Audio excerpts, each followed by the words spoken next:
wabarakatuh. Waalaikumsalam warahmatullahi wabarakatuh. Waalaikumsalam. Selamat datang Bapak, Ibu, dan adik-adik mahasiswa pada workshop PKM 4, Bimbingan Teknis Penulisan Artikel Ilmiah Dosen melalui program PKM AI.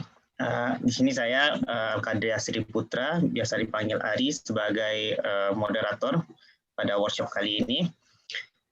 Baik, tanpa memperpanjang basa-basi, sebelum kita memulai acara inti dari workshop ini, untuk pertama saya sesuai dengan jadwal acara kita, saya minta dari Bapak Wakil Dekan 3 kita, Pak Slamet, untuk memberikan sedikit pengantar dan juga untuk membuka acara workshop kita kali ini. Kepada Pak Slamet, waktu dan tempat kami persilakan. Baik, bismillahirrahmanirrahim. Assalamualaikum warahmatullahi wabarakatuh. Salam. Alhamdulillahirrahmanirrahim. Wassalatu wassalamu ala asrafil anbiya'i wal mursalin wa ala alihi wa sahbihi ajma'in. Pertama-tama, marilah kita panjatkan puji dan syukur kita kehadirat Allah Subhanahu wa taala yang mana pada hari ini masih memberikan kita kesempatan untuk bersilaturahim melalui media virtual ini. Walaupun melalui media virtual, semoga tidak mengurangi manfaat ya, apa yang kita dapatkan ya, tetap mendapatkan manfaat yang maksimal. Juga salam dan salam juga kita sampaikan pada junjungan kita yang besar Muhammad SAW. Teman-teman yang terhormat, Ibu narasumber, Ibu Nur Hamidah, yang sudah memberikan waktunya untuk memberikan sharing tentang topik kita pada hari ini. Kebetulan ada acara juga, Bu ya, jadi disatukan aja, yang di sipil satukan dengan kita supaya bersama-sama ya. Jadi informasi yang didapatkan oleh seluruh mahasiswa FT ini sama gitu. Kemudian kepada Bapak dan Ibu dosen juga yang sudah meluangkan waktunya pada hari ini untuk hadir pada hari ini, semoga menjadi amal ibadah ya. Kemudian juga kepada seluruh mahasiswa yang bisa gabung pada hari ini, kepada panitia juga terima kasih sudah mengatur acara ini sehingga bisa terlaksana dengan baik. Mungkin acara ini adalah rangkaian ya, rangkaian workshop PKM menuju PIMNAS.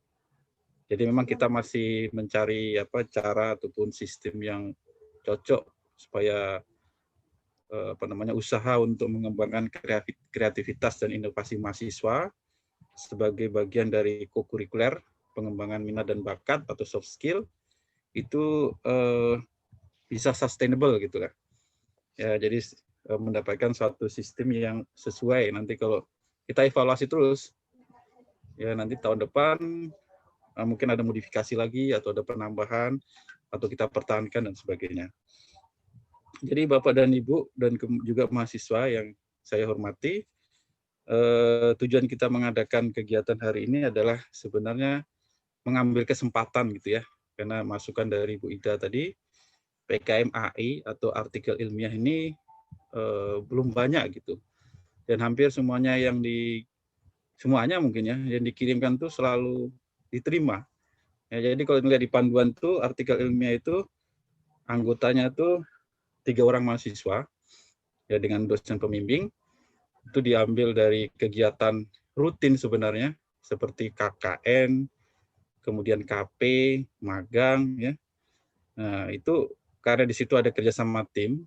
Nah, itu dituangkan dalam bentuk artikel ilmiah gitu. Jadi ada formatnya dan sebagainya. Butuh pembimbingan dari dosen ya. Nah, kemudian artikel ilmiah ini nanti akan disubmit dan itu mahasiswa akan mendapatkan reward ya.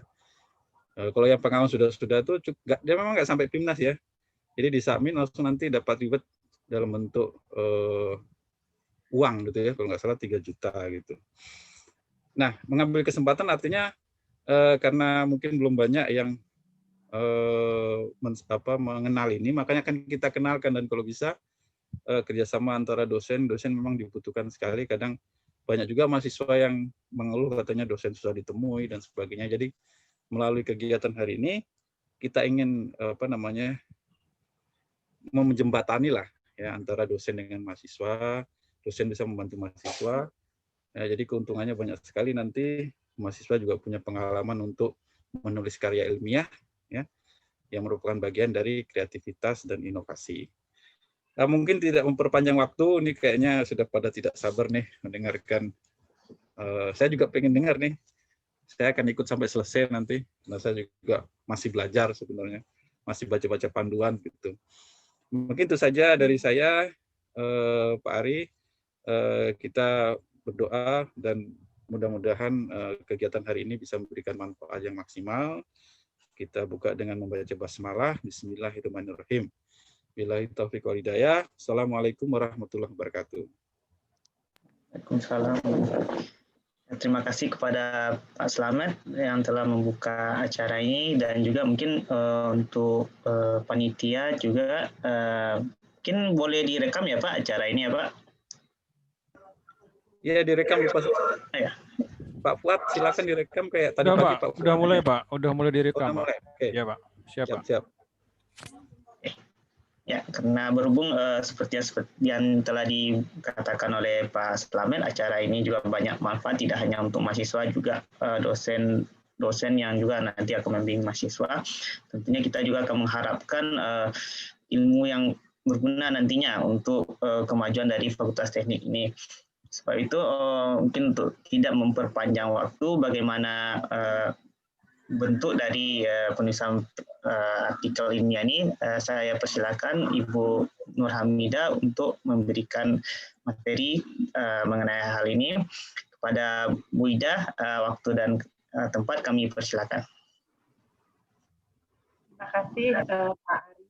Assalamualaikum warahmatullahi wabarakatuh. Alhamdulillahirabbil alamin, atas berkat Allah kita dapat berkumpul bersilaturahmi. Di sini kita menjalin atau mengikat hubungan yang lebih erat antara mahasiswa dengan dosen melalui kegiatan ini yang insya Allah membawa manfaat ke depannya. Kemudian selawat beriring salam kita kirimkan kepada junjungan kita baginda Rasul Muhammad Rasulullah Shallallahu Alaihi Wasallam yang telah senantiasa memberikan kebaikan kepada kita semua. Kemudian yang saya hormati Bapak Wakil Dekan, terima kasih sudah menginisiasi dan memfasilitasi kegiatan ini, karena bagaimanapun kegiatan ini menjadi sangat penting ya buat kita semuanya, bagaimana kita bisa bersama-sama dengan mahasiswa untuk mewujudkan beberapa yang mungkin target yang bisa kita capai dalam waktu dekat ini. Kemudian juga yang terhormat juga Bapak Ibu dosen, ini saya sebenarnya juga sungkan sebenarnya karena banyak ahli-ahli penulis jurnal bertaraf nasional dan internasional. Di sini ada Pak Prof. Fauzan, tadi saya lihat ada Pak Sabril, kemudian ada Pak Heru yang mungkin tulisannya sudah seabrek-abrek. Kemudian namun kehadiran saya di sini bukanlah untuk memandu sebenarnya, karena kita sama-sama belajar, namun mungkin ada beberapa hal mengenai teknis yang ingin saya sampaikan sehingga mahasiswa dapat memahami, kemudian dosen juga ketika membimbing mahasiswa juga sudah tahu apa yang ingin dikerjakan oleh mahasiswa. Izin saya share screen ya Pak Ari. Silakan Bu. Sudah kelihatan Pak Ari? Ini di sini udah Bu. Bagaimana peserta yang lain? Sudah. Di sini sudah juga. Bismillah. Jadi ini adalah bagian dari program kreativitas mahasiswa atau kita singkat dengan PKM yang khusus untuk membahas artikel ilmiah atau kita singkat nanti lebih familiar dengan istilah PKM AI. Jadi PKM AI ini itu adalah program yang dikeluarkan oleh Mendikbud untuk melatih mahasiswa kita menulis artikel ilmiah, karena bagaimanapun Tridharma perguruan tinggi itu selain ada belajar, ada meneliti, kemudian ada pengabdian masyarakat, jadi kewajibannya adalah membaca, menulis, dan diwujudkan dengan artikel. Kemudian untuk menghargai dari itu, maka Mendikbud itu melalui Sibelmawa itu membuka atau membuat website sendiri khusus untuk mempublikasikan jurnal-jurnal secara elektronik. Kemudian tadi saya sudah diperkenalkan ya, jadi saya adalah dosen jurusan teknik sipil, kemudian ada beberapa hal yang ingin saya share juga di sini nanti di luar dari PKM. Jadi kalau kita misalnya ingin menulis itu sebenarnya ada banyak sekali sebenarnya godaannya, hambatannya, ataupun ujiannya. Karena apa? Rasa malas, kemudian merasa tidak bisa, kemudian rasa pesimis, sulit sekali, atau waktu yang tidak cukup, sehingga membuat kita tadi yang niatnya ingin menulis menjadi sudah tidak usah saja gitu. Namun hambatan-hambatan ini kita harapkan setelah mengikuti workshop ini, kita harapkan hambatan-hambatan ini tidak lagi menjadi tantangan yang begitu besar, sulit untuk kita melewatinya, sehingga kita dapat menulis sebuah artikel ilmiah yang baik, gitu ya. Itulah sebabnya kita semua berada di sini. Kemudian apa yang mesti kita lakukan pertama sekali, itu ya, sebelum kita menulis, kita harus dulu tahu atau mengidentifikasi sebenarnya ada topik apa yang membuat kita itu tertarik, ya. Jadi jika ada sesuatu topik yang menarik perhatian kita untuk tulis, maka mulailah menulis gitu. Walaupun mungkin saya sharing secara pengalaman pribadi ya, kalau saya menulis buku itu kadang-kadang ketika saya buntu itu saya menulis kata pengantar dulu gitu. Jadi kata pengantar itu kadang-kadang membuat saya menjadi bersemangat, oh ternyata untuk tahap berikutnya saya bisa menulis mungkin kata bab pendahuluannya atau daftar isinya. Sehingga kata per kata itu menjadi rangkaian-rangkaian yang akhirnya nanti menjadi sebuah tulisan. Jadi kita identify dulu atau identifikasi dulu kira-kira topik yang menarik untuk kita tulis.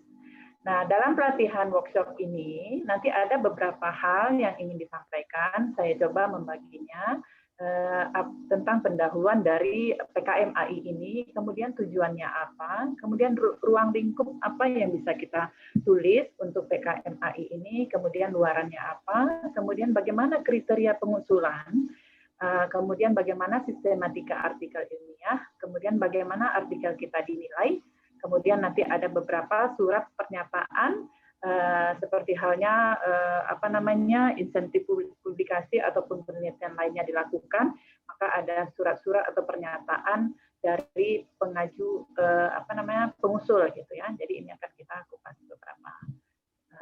Kemudian kalau kita lihat yang di bagian kanan.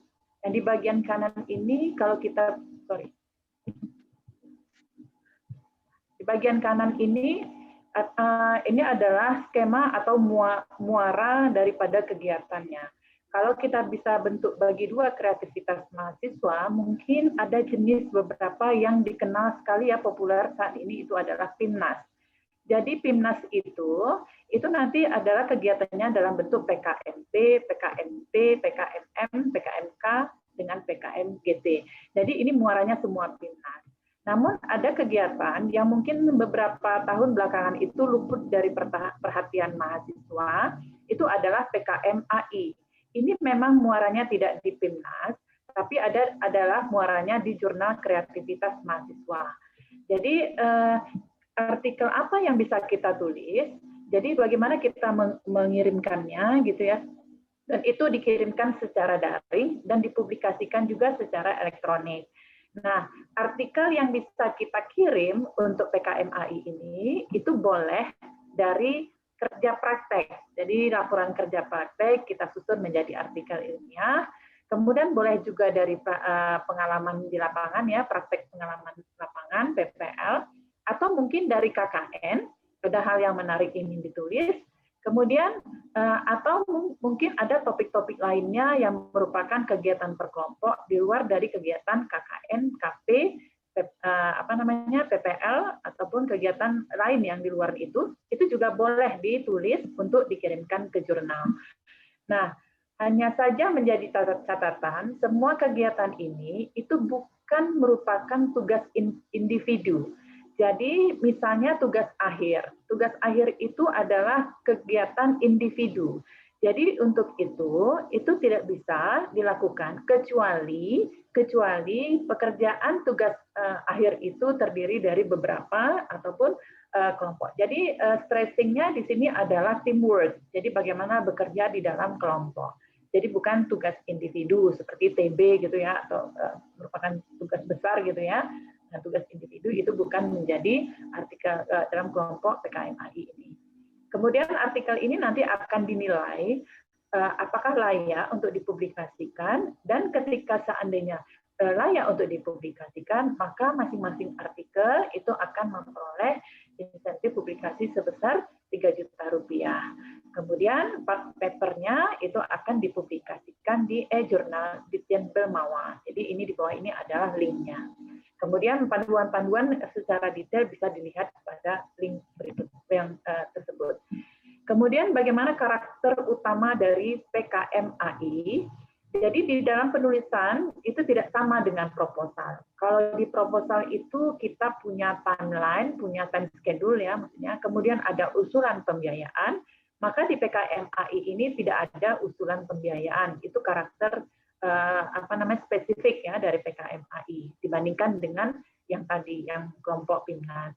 Kemudian usulan beberapa artikel ilmiah itu siap terbit yang mengikuti kelaziman kaidah penulisan suatu jurnal ilmiah. Jadi secara general dimanapun jurnal ataupun artikel ilmiah dipublish, mereka masing-masing itu mempunyai standar minimum dan itu biasanya seragam.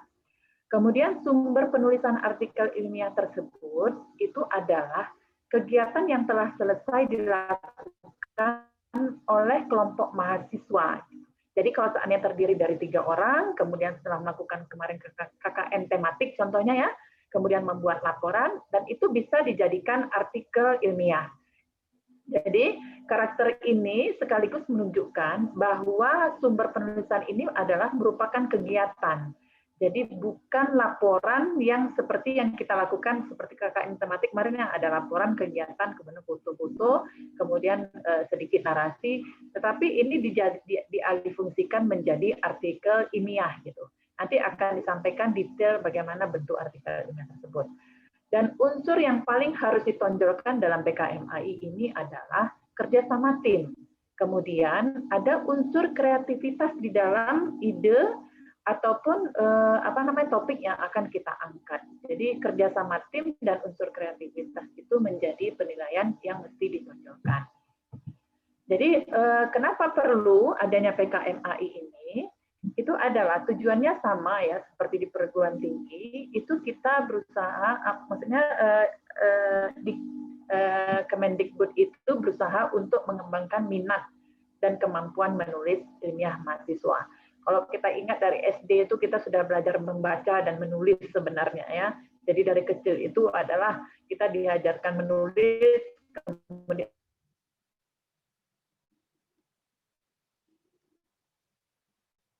diajarkan membaca, menulis. Dan begitu juga ini. Jadi banyak kita membaca, maka kita akan dapat menulis sebuah karya ilmiah yang baik. Jadi adalah kuncinya adalah memadu padankan membaca, kemudian menulis dengan ide kreativitas yang muncul dari masing-masing mahasiswa. Kemudian ruang lingkup itu dari PKMAI ini meliputi kegiatan Tridharma perguruan tinggi, baik itu di bidang pendidikan, penelitian, pengabdian masyarakat. Jadi banyak sekali sebenarnya topik yang bisa diangkat untuk PKMAI ini. Jadi sekali lagi hasil kegiatannya adalah merupakan hasil kegiatan tim. Jadi kalau di teknik ini saya rasa bukan di teknik sipil aja ya, banyak sekali kegiatan yang merupakan kegiatan tim, jadi bukan kerja individu gitu. Jadi luarannya adalah artikel ilmiah. Dan sekali lagi ini adalah kreativitas, jadi hindari copy paste, mengkopi karya orang lain menjadi karya ilmiah kita, dan itu memang sangat dilarang, ya. Kemudian kriteria pengusul PKMAI ini merupakan usulan dari mahasiswa aktif, ya. Itu kalau kita di sini kan S1, ya. Kemudian terdaftar di Pangkalan Data Dikti. Kemudian anggota kelompok pengusul itu berjumlah 3 orang. Nama-nama pengusul, ketua dan anggota itu ditulis secara lengkap gitu, jadi bukan disingkat. Nah, bidang kegiatan itu sesuai dengan bidang ilmu ketua kelompok. Jadi kalau ketua kelompoknya teknik sipil, maka bidang kajiannya adalah mengikuti teknik sipil. Dan boleh anggota timnya itu dari yang relevan gitu. Misalnya dari teknik lingkungan gitu ya, mungkin yang dekat ya, keilmuannya, rumpun ilmunya. Atau misalnya teknik industri mungkin dekat dengan mesin, maka itu juga bisa, tetapi ketua kelompoknya harus berada dalam bidang ilmu tersebut yang sesuai. Kemudian mahasiswa pengusul itu berasal dari prodi yang berbeda atau sama gitu. Namun harus dalam sama-sama perguruan tinggi yang sama gitu. Jadi harus mahasiswa juga gitu. Jadi walaupun dari prodi lain tetapi tetap dalam perguruan tinggi yang sama ya, sama-sama UNAN. Kemudian keanggotaan setiap kelompok PKMAI itu disarankan berasal dari angkatan yang berbeda. Kenapa begitu? Ketika misalnya BP17 sudah selesai, kemudian diharapkan ini continuously, kemudian dilanjutkan oleh adik kelasnya BP18, kemudian terus-menerus ke BP19 dan BP20. Sehingga keahlian menulis, kemudian keahlian misalnya dalam menyusun ide, kemudian kerangka pemikiran, itu ditularkan secara turun-temurun gitu. Jadi diharapkan keanggotaannya berasal dari minimal ya dua angkatan yang berbeda gitu. Kemudian jumlah halamannya tidak terlalu banyak, tidak sama dengan tugas akhir, jadi tidak sama dengan laporan KP, cukup 8 ataupun maksimum 10 halaman saja gitu ya. Jadi tidak terlalu banyak. Kemudian untuk judul ini secara general ini juga di tempat lain gitu ya, jurnal-jurnal manapun baik itu internasional ataupun nasional ini mempunyai standar minimum. Jadi judul PKM itu biasanya tidak boleh menggunakan akronim. Misalnya judulnya tadi adalah program kreativitas mahasiswa gitu ya, dan kita tidak boleh menyebutkannya PKM. Karena apa? Di judul itu memang harus semuanya jelas, jadi tidak menggunakan akronim. Atau singkatan yang tidak baku, misalnya dan sebagainya, kemudian kita tulis DSB, itu tidak boleh di judul. Nah, jumlah kata di judul itu maksimum hanya diperbolehkan 20 kata. Nah, mahasiswa menyusun dan mengunggah proposal lengkap dengan sampul pengesahan ya. Jadi sampul pengesahan, kemudian ada data di situ, profil biodata, kemudian ada halaman utama, isi artikel, kemudian halaman inti ya, kemudian ada lampiran. Nah, halaman itu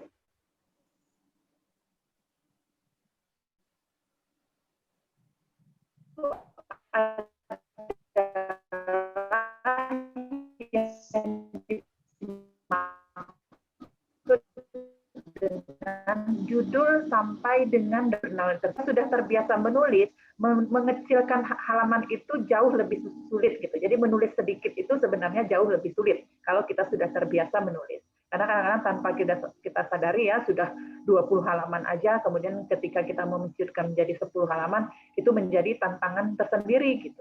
Tapi ya tetap harus semangat dan dituntaskan.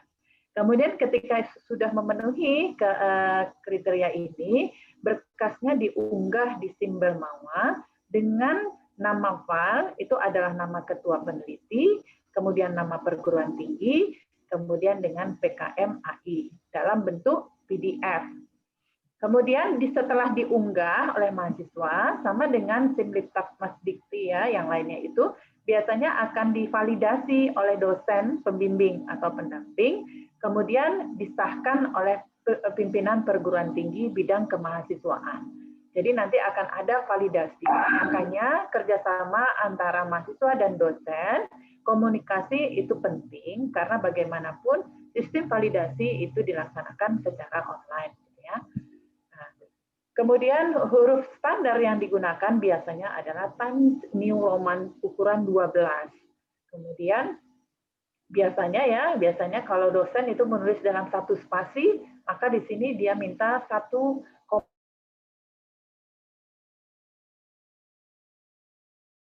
kertas adalah A4, kemudian seperti biasa ini margin kiri, margin kanan itu ya 4 dengan 3.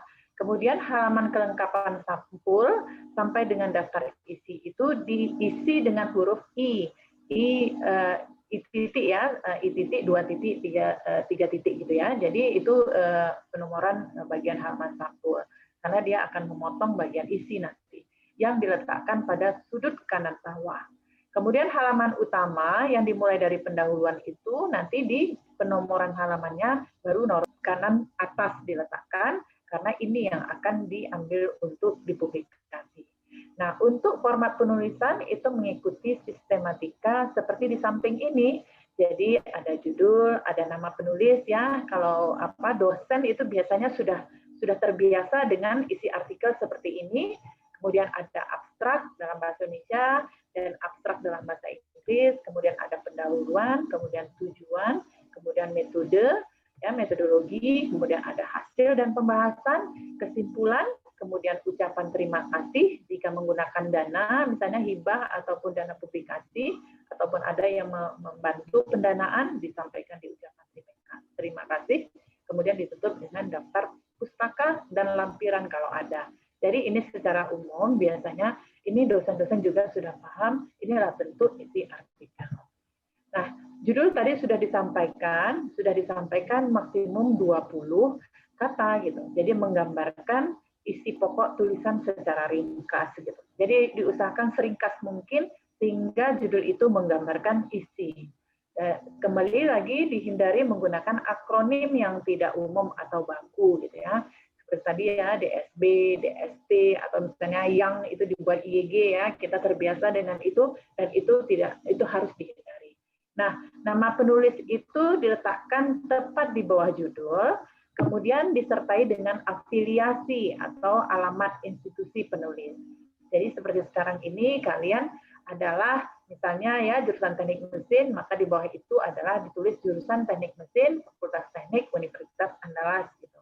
Nah, kemudian disertakan catatan kaki untuk penulis koresponden. Koresponden ini adalah orang yang akan dihubungi terkait dengan artikel yang ditulis. Jadi bisa penulis pertama, bisa penulis kedua, atau penulis ketiga. Tetapi adalah orang yang akan ditanyakan betul, nanti ketika sudah publikasi, ada yang ingin minta penjelasan, maka yang sebagai penulis korespondensi inilah yang akan dihubungi. Dan abstrak, selanjutnya abstrak dalam berbahasa Inggris, itu ditulis ya, bahasa Indonesia dan bahasa Inggris.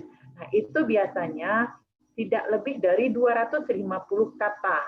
Jadi boleh ya sekitar 200 gitu ya, tapi jangan terlalu sedikit juga, jangan sampai hanya 50 kata gitu. Jadi dimanfaatkan lebih kurang 200 sampai 250 kata.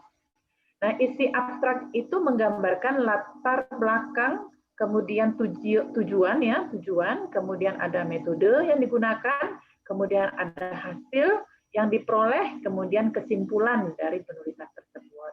Nah, di abstrak ini dimintanya satu spasi, kemudian disertai dengan kata kunci atau dengan keyword 3 sampai 5 kata yang menggambarkan isi keseluruhan dari artikel ilmiah tersebut. Nah, jadi biasanya ini akan ditulis pada halaman depan itu ya, dan inilah menggambarkan ketika dibaca abstrak, orang sudah tahu apa maksud dari isi artikel secara keseluruhan. Gitu. Itu menggambarkan. Kemudian bagian pendahuluan itu kita mulai dari latar belakang, kemudian ada rumusan masalah, kemudian ada tujuan, ada serta manfaat. Tetapi dia dibuat di dalam satu paragraf. Jadi jangan dibuat seperti pendahuluan, kemudian latar belakang satu paragraf gitu. Kemudian rumusan satu paragraf, tidak seperti itu. Tapi di dalam pendahuluan itu adalah kalimat-kalimat yang tersambung yang terdiri dari latar belakang, rumusan, tujuan serta manfaat. Jadi dibuat di dalam satu paragraf atau 2 paragraf gitu ya. Yang tersampel ilmiah ini mesti diungkapkan secara jelas dan menggambarkan judul. Jadi apa judulnya, apa tujuannya mesti dilihat dan tersambung gitu ya. Kemudian metode atau metode penelitian gitu. Jadi kalau banyak kegiatan itu boleh nanti dipilih metodenya kan berbeda-beda gitu ya, dan itu tidak mengekang gitu. Jadi diberikan kebebasan untuk menggunakan metode gitu ya, metode yang dipilih. Jadi tergantung dari kegiatan yang dilakukan. Jadi penulis itu diberikan kebebasan memberi judul lain, misalnya kalau bagian metode tadi atau metodologi penelitian boleh kalau menggunakan misalnya pendekatan teoritik gitu ya, atau misalnya menggunakan kalimat yang lain gitu ya, itu boleh, tetapi isinya tidak terlalu jauh dari metode atau cara dalam yang kita gunakan di dalam penulisan ataupun penelitian ini. Nah, metode itu berisi tentang bagaimana observasi dilakukan. Kalau melakukan observasi, kemudian terdiri dari waktu, lama, tempat observasi itu masuk di dalamnya, kemudian bahan dan alat yang digunakan itu juga mesti dicantumkan di dalam metode. Kemudian bagaimana cara kita memperoleh data, bagaimana memperoleh informasi, contohnya misalnya melakukan sebaran angket, maka kita harus sampaikan ada sebaran angket, kemudian bagaimana kita mengolahnya, cara mengolah data dan analisisnya. Jadi ini caranya gitu, bagaimana kita melakukan pekerjaan ini, itulah yang kita ceritakan. Gitu. Sehingga metode ini nanti ketika ada orang lain yang ingin melakukan penelitian yang sama atau mirip gitu ya, dan ingin melakukan uji coba ulang, sehingga peneliti lain itu dapat gambaran, oh ternyata caranya seperti ini gitu. Kemudian acuan dan referensi jika ada itu dimunculkan, sehingga ketika orang lain ingin membaca dan melakukan hal yang sama, dia dapat menelusuri kemana yang detail acuan yang digunakan ini. Contoh misalnya ada standar nasional misalnya yang digunakan atau ada peraturan yang digunakan, maka kita sampaikan. Ya, kita sampaikan. Karena itu adalah seperti semacam petunjuk buat orang yang akan melakukannya.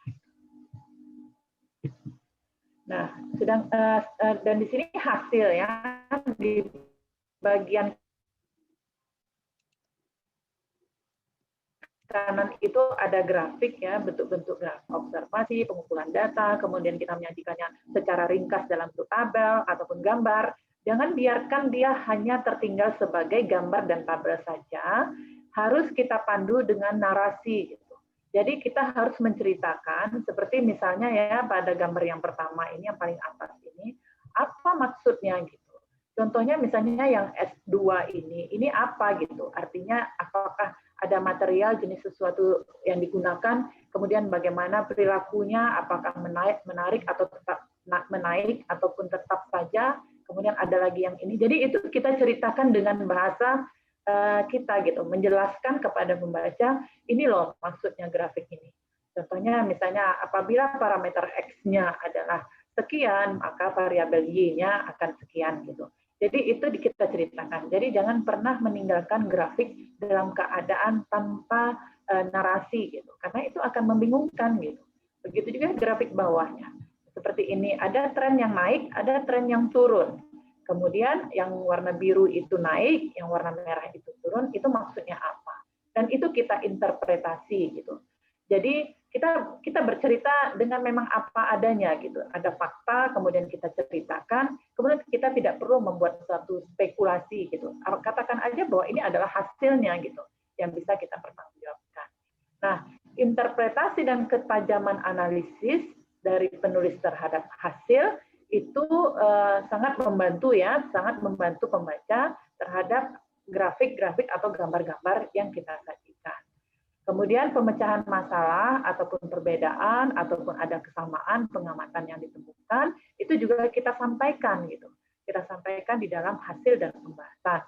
Kemudian ini semua menjadi satu kesatuan. Jadi sebuah cerita ada tabel, ada gambar, ada grafik ataupun ada foto, maka itu seperti kita menginformasikannya menjadi sebuah cerita gitu. Cerita. Nah, kemudian ditutup dengan kesimpulan. Kemudian kesimpulan ini merupakan bagian akhir ya, sehingga kita bisa membawa pembaca itu keluar dari pembahasan. Nah, secara umum kesimpulan ini merupakan jawaban dari tujuan. Jadi kalau tujuannya tadi misalnya A, maka jawaban dari kesimpulan itu juga A gitu. Jangan tujuannya berbeda dengan kesimpulan. Jadi kesimpulan ini merupakan jawaban dari tujuan yang tadi dikemukakan di bagian pendahuluan. Nah, kemudian ceritakanlah semuanya ini dengan bahasa sendiri gitu. Karena ketika kita mendapatkan hasil, kita tidak bisa menggunakan teks lain untuk menerjemahkan grafik atau temuan kita. Karena bagaimanapun semua tulisan itu berasal dari pemikiran kita gitu. Jadi ditulis dengan bahasa kita. Dosen tentu akan membantu ya bagaimana cara menulis secara ilmiah. Nah, ucapan terima kasih perlu disampaikan kalau memang ada kontribusi teman lain yang tidak bisa dimasukkan di dalam penulis 1, 2, dan 3 tadi, boleh disampaikan. Misalnya ucapan terima kasih kepada tim ataupun laboratorium ataupun asisten ini yang telah membantu gitu ya, ataupun tim lain yang telah membantu gitu dalam pengumpulan data dan lain-lainnya. Itu boleh. Gitu. Kemudian ditutup dengan daftar pustaka. Ini adalah isi dari artikel, gitu ya, isi dari artikel ilmiah. Kemudian untuk memudahkan, nah biasanya dosen juga itu sudah paham untuk memudahkan daftar pustaka. Jadi sekarang ini nggak zamannya lagi kita menulis daftar pustaka itu secara manual. Kita baca buku, kita tulis diketik nama pengarangnya 1 ini, 2, 3. Kalau ada 10 pengarangnya, 10-10-nya kita ketik manual. Itu akan wasting time, artinya akan membuang-buang waktu. Kemudian kita sekarang sudah dibantu dengan ada yang namanya Mendeley, nanti bisa di Google, itu gratis ya, di-download, silahkan digunakan. Atau ada juga yang namanya EndNote. Jadi EndNote dan Mendeley ini akan membantu secara otomatis memasukkan daftar pustaka yang kita gunakan sebagai rujukan di dalam penulisan artikel ilmiah. Dan Mendeley dan EndNote itu akan mengatur sendiri. Jika itu adalah buku, maka dia akan menulis filenya adalah style buku. Kalau itu merupakan laporan, maka dia akan otomatis menulis dalam bentuk laporan. Kalau itu dari jurnal, maka dia akan menyesuaikan bentuknya bentuk jurnal. Karena apa? Tuntutan daftar pustaka ini tidak sama gitu. Jadi stylenya itu berbeda. Kalau buku, kalau jurnal ada laporan, ada koran gitu ya, atau dari majalah gitu. Itu semua mempunyai teknik penulisan yang berbeda yang bisa dibantu dengan Mendeley dan EndNote. Ini mudah gitu. Ini aplikasinya sangat mudah sekali. Apalagi sekarang kalau anak muda itu ya, itu begitu melihat, diklik, kemudian pasti akan segera beradaptasi dengan yang namanya Mendeley ataupun EndNote ini. Dan tidak akan butuh waktu terlalu banyak gitu. Nah, ini adalah daftar pustaka yang digunakan. Kemudian stylenya, kemudian publikasi dari penulis yang sama dalam tahun yang sama, dan ini ya, ini nanti dalam buku panduan akan bisa dibaca. Jadi Mendeley intinya, Mendeley itu sama dan EndNote itu sama gitu. Dia akan bekerja sendiri, mengatur sendiri daftar pustaka yang kita gunakan sebagai referensi ataupun rujukan di dalam penulisan artikel ini.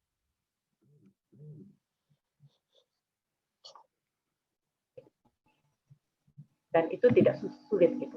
Dan ini dilakukan secara manual, terus terang itu akan melelahkan gitu. Percayalah, jangan sampai ketika kita sudah sampai bab kesimpulan, sudah ucapan terima kasih, tiba-tiba artikel kita tidak selesai karena kita merasa lelah mengikuti petunjuk penulisan rujukan daftar pustaka. Jadi jangan bebani diri kalau seandainya ada tool yang bisa membantu, kemudian tapi tidak apa-apa juga kalau rasanya mungkin punya cara yang lebih efisien daripada Mendeley dengan EndNote, silahkan. Jadi ini adalah kalau buku penulisannya seperti ini, dan ini contohnya. Kemudian kalau artikel dari jurnal penulisannya seperti ini, dan ini contohnya. Nanti saya share ini ya, bahan PPT ini. Kemudian kalau proceeding lagi, konferensi gitu ya, itu juga berbeda. Kemudian ada sumber dari skripsi, tesis, ataupun disertasi, itu juga bentuknya seperti ini. Kemudian kalau dari website juga, itu juga dia mempunyai cara penulisan tersendiri. Dan itu adalah contoh-contoh bagaimana menulis daftar pustaka. Jadi penilaian akan dilakukan secara daring oleh penilai. Jadi dilakukan penilaian dari Ditjen Belmawa. Kemudian naskah itu bersumber dari karya mahasiswa pada bidang akademik dan penelitian inovatif terkait dengan kegiatan program kompetitif atau sejenisnya.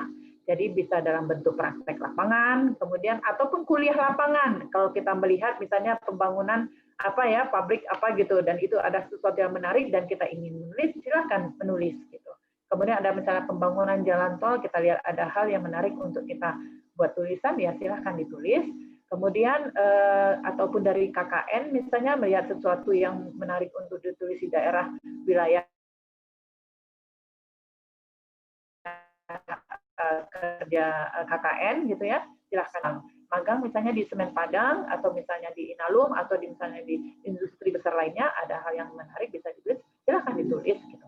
Kemudian ada juga penelitian mungkin yang merupakan kelompok studi gitu ya, kelompok studi yang biasa misalnya melakukan riset gitu ya, atau studi kasus kelompok dalam rangka tugas besar kita, contohnya ya tugas mata kuliah tertentu. Nah itu semua bisa dijadikan artikel ilmiah. Nah karya tersebut itu dilaksanakan kelompok mahasiswa yang menuliskan. Jadi jangan sampai yang mengerjakan kelompoknya yang lain, kemudian yang menulis juga yang lain gitu. Ini adalah masalah etika. Jadi siapa yang bekerja ya, itu ya kita harus apresiasi. Jadi kelompok itu ditulis yang menuliskannya dan juga berupa kecuali misalnya ada tambahan gitu. Nah, itu kita bisa tuliskan dalam ucapan terima kasih. Nah, surat pernyataan yang wajib kita lampirkan di dalam artikel ini nanti adalah sumber penulisan yang diacu. Kemudian adalah naskah belum pernah. Jadi ada semacam surat pernyataan bahwa artikel ini belum pernah diterbitkan atau dipublikasikan baik dalam proceeding ataupun jurnal lainnya. Dan ini ditandatangani oleh pengusul, kemudian ketua prodi atau ketua jurusan, ya kemudian distempel. Jadi ini semacam surat pernyataan gitu. Kalau kita melanggar, maka itu bisa dibatalkan. Itulah. Nah, ini adalah lampiran-lampiran yang akan digunakan atau diusulkan gitu ya.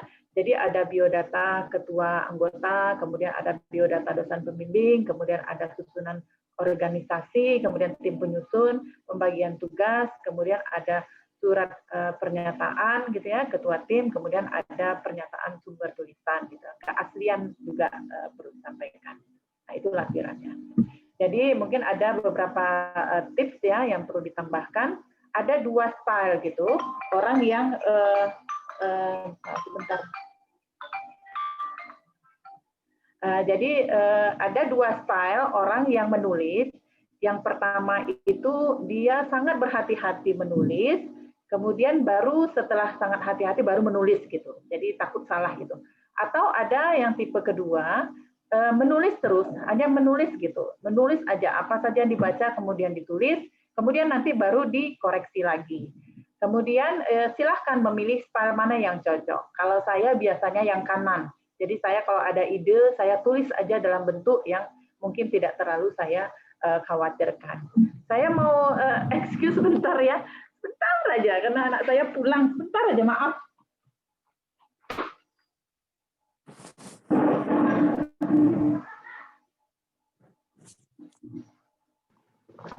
Ya, sambil menunggu Ibu Ida kembali, saya informasikan untuk bahannya sudah ada di chat, sudah dibagikan oleh panitia.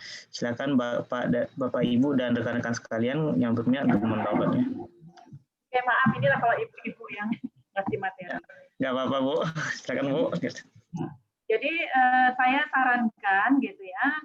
Kemudian kita misalnya mulai menulis, kemudian kita merasa jenuh, tidak apa-apa ditinggalkan sesaat, kemudian kembali lagi gitu. Ketika kita merasa kita fresh lagi untuk memulai nulis lagi, kemudian biasanya ketika itu kita buntu, kita bisa diskusi dengan dosen atau teman, atau kadang-kadang dengan berpikir sendiri akan muncul sebuah ide gitu. Dan mungkin buku kecil ataupun misalnya notebook gitu ya, itu mungkin juga membantu kita ketika ingat sesuatu, kita menuliskannya atau di HP untuk kita kembali lagi nanti. Dan itu sangat membantu sekali. Kalau saya mungkin masih menggunakan model lama, ada notebook dalam tas saya ketika ingat sesuatu tentang hal gitu, saya menulisnya, kemudian nanti akan kembali gitu. Kemudian mungkin jangan malu bertanya gitu ya. kita tanya saja gitu kepada teman kita, kepada dosen, kepada siapa aja untuk melihat gitu apakah yang kita tulis ini sudah baik atau adakah saran gitu. Jadi jangan alergi gitu, jangan alergi terhadap masukan, jangan alergi terhadap misalnya dosen pembimbing, wah apa yang kamu kerjakan ini harus diperbaiki. Jangan merasa alergi gitu mendapat komen, karena bagaimanapun komen itu menjadi sesuatu yang sangat berharga untuk keberhasilan dari artikel kita. Ya itu biasa gitu. Kalau misalnya dengan teman, dengan supervisor ataupun pembimbing ya, dengan dosen gitu ya. Kemudian tanya lagi kalau ada sesuatu yang ini tanya gitu, ada hal yang tidak dipahami dari misalnya apa yang disarankan, ya tanya aja semacam diskusi yang lebih detail gitu ya. Karena kadang-kadang ya dosen juga senang gitu, makin kritis pertanyaan kadang-kadang itu membuat dosen juga bersemangat gitu untuk belajar dari pertanyaan mahasiswa itu. Gitu. Kemudian setelah mendapatkan masukan, saran gitu ya, itu buatlah perubahan, perbaikan gitu ya, perbaikan. Kemudian lakukan lagi gitu ya, lakukan lagi terus gitu ya. Kemudian ketika ini akan disubmit, izinkan tim gitu ya, penulis kedua, ketiga dan dosen itu tahu gitu ya, misalnya final versi terakhirnya itu sebelum disubmit ini loh yang akan kita submit. Dan itu adalah etikanya. Kemudian saat itulah kita merasa bahwa kita adalah seorang penulis artikel ilmiah yang pantas untuk mendapatkan publikasi kita diterima dan mendapatkan reward, dan itulah saatnya kita mempublikasi ataupun mensubmit artikel kita. Gitu. Jadi jangan berhenti. Kemudian ketika ada dua hal ya dalam hidup ini, tentu ada yang baik, ada yang buruk gitu ya. Paper juga seperti itu, artikel juga seperti itu. Ada kalanya diterima dan ada kalanya ditolak. Nah, kalau kita itu diterima, apalagi penulis itu adalah pengalaman pertama, itu senangnya luar biasa. Gitu. Senangnya luar biasa. Nah, ketika kita merasa itu diterima karya kita ya, dan kita menang, ya silahkan dilakukan perayaan celebration gitu ya, dengan teman-teman ditraktir gitu ya, pembimbing juga, ayo Pak kita makan gitu ya, untuk merayakan. Kemudian itu adalah ungkapan kebahagiaan daripada sebuah keberhasilan ya, itu normal dilakukan. Kemudian kalau seandainya sebaliknya, kalau seandainya di-reject atau ditolak, bahwa itu bukan paper kita aja yang di-reject. Karena percayalah, walaupun seorang yang terkenal, seorang profesor, seorang dosen yang cerdas, yang terlihat pintar, dia pernah mengalami kekecewaan ketika artikelnya ditolak. Tetapi kenapa gitu? Jadikan rejected itu merupakan semangat baru untuk memperbaiki. Karena kita sudah memulai. Jadi komen-komen itu, oh ini kurang tajam. Jadikan perbaikan, makanya timnya itu terdiri dari beberapa angkatan. Kalau tidak sempat dilakukan oleh misalnya BP yang harus sudah terlanjur tamat, diteruskan oleh adik-adik kelasnya gitu. Jadi dilakukan improve terus, pengembangan gitu. Dan tidak usah merasa patah semangat ya, despair gitu ya. Jangan langsung putus asa, jangan putus asa gitu. Karena kekecewaan itu terjadi pada setiap orang gitu, tidak hanya pada diri kita. Kemudian ya ambil hal positifnya, kenapa kok ini tidak diterima ya, dilihat punya orang, oh mungkin ada tipu contohnya ya, kemudian terlihat tergesa-gesa, kemudian ya enggak apa-apa, itu dilakukan untuk peningkatan ataupun pengembangan ya, pengembangan dari artikel kita. Kemudian komen-komen itu menjadi sebuah keuntungan buat kita memperbaikinya. Kemudian jadikan itu sebagai modal, disimpan, kemudian diperbaiki. Nah, kemudian untuk tahap berikutnya dikirim lagi, gitu, dikirim lagi setelah ada revisi. Atau mungkin kadang-kadang ya hanya perlu sentuhan sedikit dari kita, ternyata berikutnya itu artikelnya akan diterima atau akan dipublish. Nah, ingat satu hal, bahwa dalam penulisan itu yang pertama sekali di screening itu adalah plagiaris ya. Jadi kalau kita misalnya menulis itu ya, yang pertama sekali akan masuk itu adalah mesin deteksi gitu, tool detection gitu ya. Jadi dicek dulu kalau seandainya kalian menulis dari copy paste dari website lain, dari Google, dari ini tinggal comot aja, dimasukkan dengan plagiarism detection, kemudian terlihatlah semuanya berwarna-warni gitu, merah, kuning, hijau, dan terlihatlah sumbernya dari mana. maka itu otomatis bukan lagi menjadi karya kita, maka itu akan di reject gitu, akan ditolak gitu ya. Jadi ini adalah tahapan pertama sekali yang akan dilakukan. Karena apa? Ada lebih dari 30 juta paper yang akan tersebar di seluruh dunia ini, dan kita jangan melakukan itu gitu. Karena memang semua orang yang dengan berbagai bahasa Indonesia, bahasa Inggris, bahasa Arab, bahasa macam-macam ya, ada banyak. Tapi nulis itu adalah merupakan style gitu ya, style kita yang tentu berbeda dengan orang lain gitu. Nah, ini contohnya. Jadi ketika dimasukkan plagiarism detection itu ya, Turnitin atau authenticate, itu akan keluar seperti ini. Jadi walaupun dibalik-balik, maksudnya dijungkir balikkan tulisan itu ya di dalam paper itu, tetap akan muncul gitu. Contoh seperti ini yang warna orange ini ya. Ini walaupun tempatnya sudah dirubah di halaman ketiga gitu ya, ke halaman lainnya gitu dipisah-pisah, tetap juga akan terdetek. Kemudian yang disebut dengan plagiarism itu adalah ketika ada 5 kata berturut-turut sama, maka itu sudah terdetek gitu sebagai plagiarism gitu.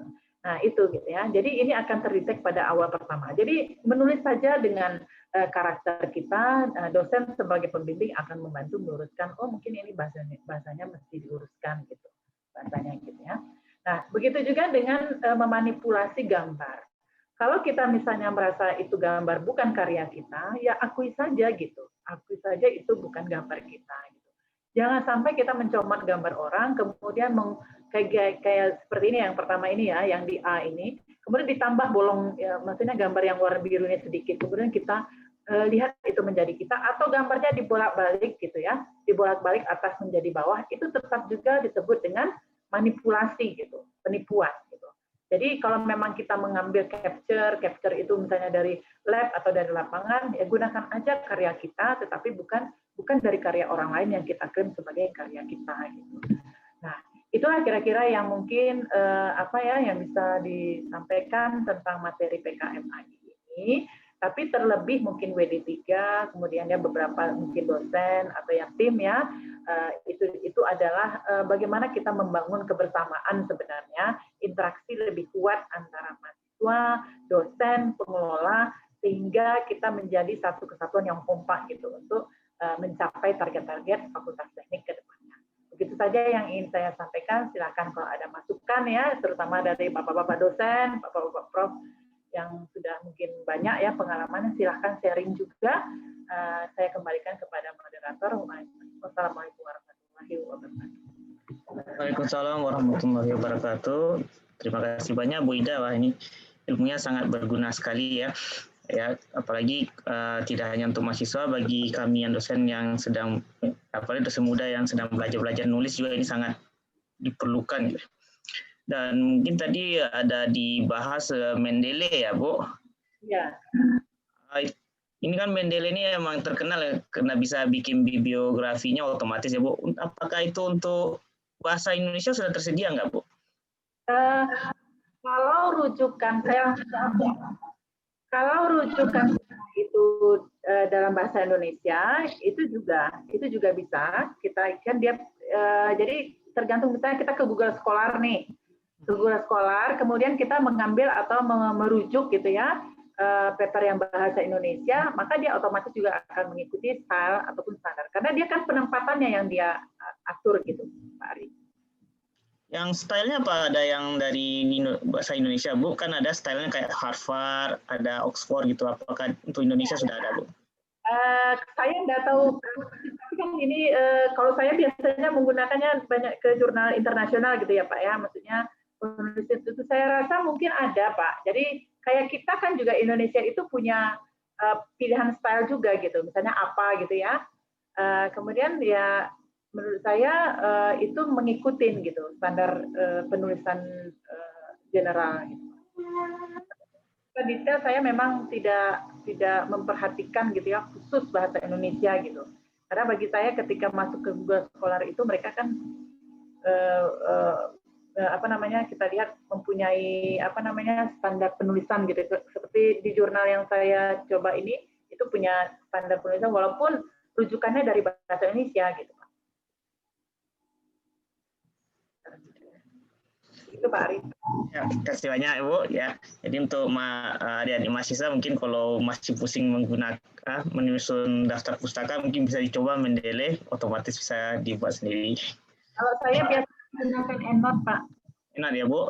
Itu saya tahu kalau di EndNote itu ada Pak, yang Indonesian Style. Tapi kalau Mendeley saya bisa menggunakannya, tapi saya biasanya lebih suka pakai EndNote. Oke, ya kalau saya Mendeley biasa Bu. Nanti saya akan coba juga EndNote kalau begitu. Baik, untuk sesi berikutnya kita sebenarnya sesi tanya jawabnya ya ada sesi tanya jawab. Mungkin untuk menghemat waktu, mungkin dari Bapak Ibu ada yang mau ditambahkan atau tanggapi, atau dari adik-adik mahasiswa jika ada yang kurang jelas mengenai penulisan karya ilmiah ini, kami buka sesi mungkin untuk pertama 2 pertanyaan, kami persilakan.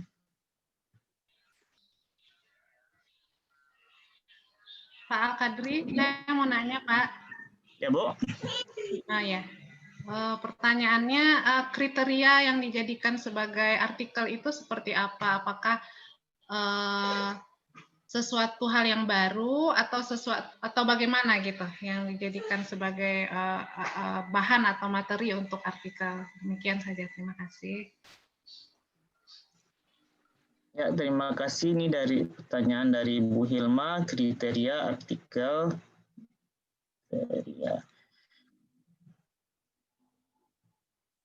Ya, mungkin satu pertanyaan lagi, kita kolek dulu pertanyaannya agar lebih mempermudah untuk menjawab. Nanti masih ada satu pertanyaan lagi.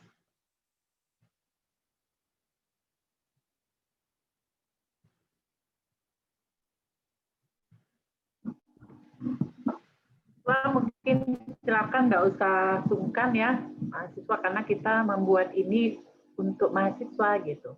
Jadi silakan bertanya dengan tidak perlu malu gitu ya. Silakan gitu, karena kita akan bersama-sama gitu ya.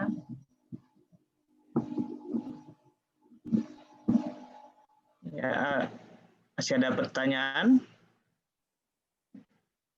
Mungkin sudah terlalu detail ya, karena sebenarnya ini kan bahan, maksudnya materinya sudah terbiasa sebenarnya bagi kita ya. Hanya kita mungkin menginformasikan ada kesempatan gitu yang bisa kita manfaatkan ketika orang lain belum terlalu banyak memanfaatkan gitu ya. Jadi memberitahu kepada Bapak Ibu dosen, kemudian mahasiswa, ini loh ada peluang yang bisa kita manfaatkan, bagaimana mahasiswa bisa produktif gitu dalam menulis. Kalau teknisnya mungkin dosen-dosen semua juga sudah paham ya bagaimana menulis artikel gitu ya, sistem penulisannya. Kalau template mungkin sudah disediakan juga ya di website gitu.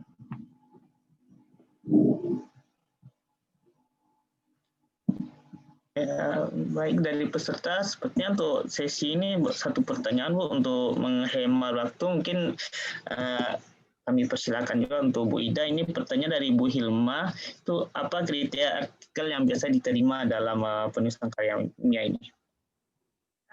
Saya coba jawab ya Bu Hilma, terima kasih atas pertanyaannya, mudah-mudahan juga mewakili ya pertanyaan dari mahasiswa.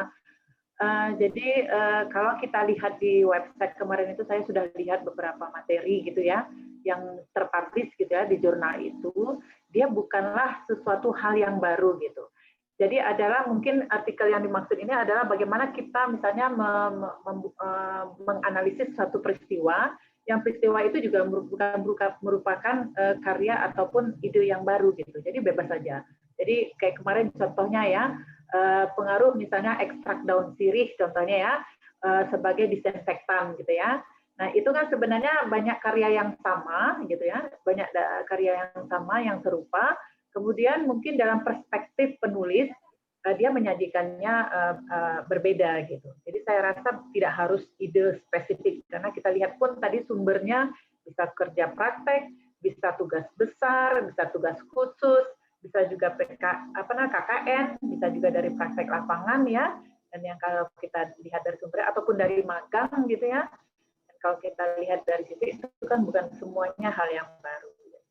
Ini mungkin hanya lebih stressingnya melatih mahasiswa kita untuk menulis karya tulis ilmiah, kemudian mengambil satu topik untuk dijadikan pembahasan. Itu menurut saya begitu, Bu Emma. Baik, terima kasih Bu Ida. Sama-sama, Bu Emma. Masih ada tanggapan Bu Hilma? Cukup, Pak. Baik, Bu. Mungkin jika dari Bu Hilma cukup, mungkin ada pertanyaan, kita buka lagi 2 pertanyaan dari Bapak Ibu dan rekan-rekan mahasiswa sekalian.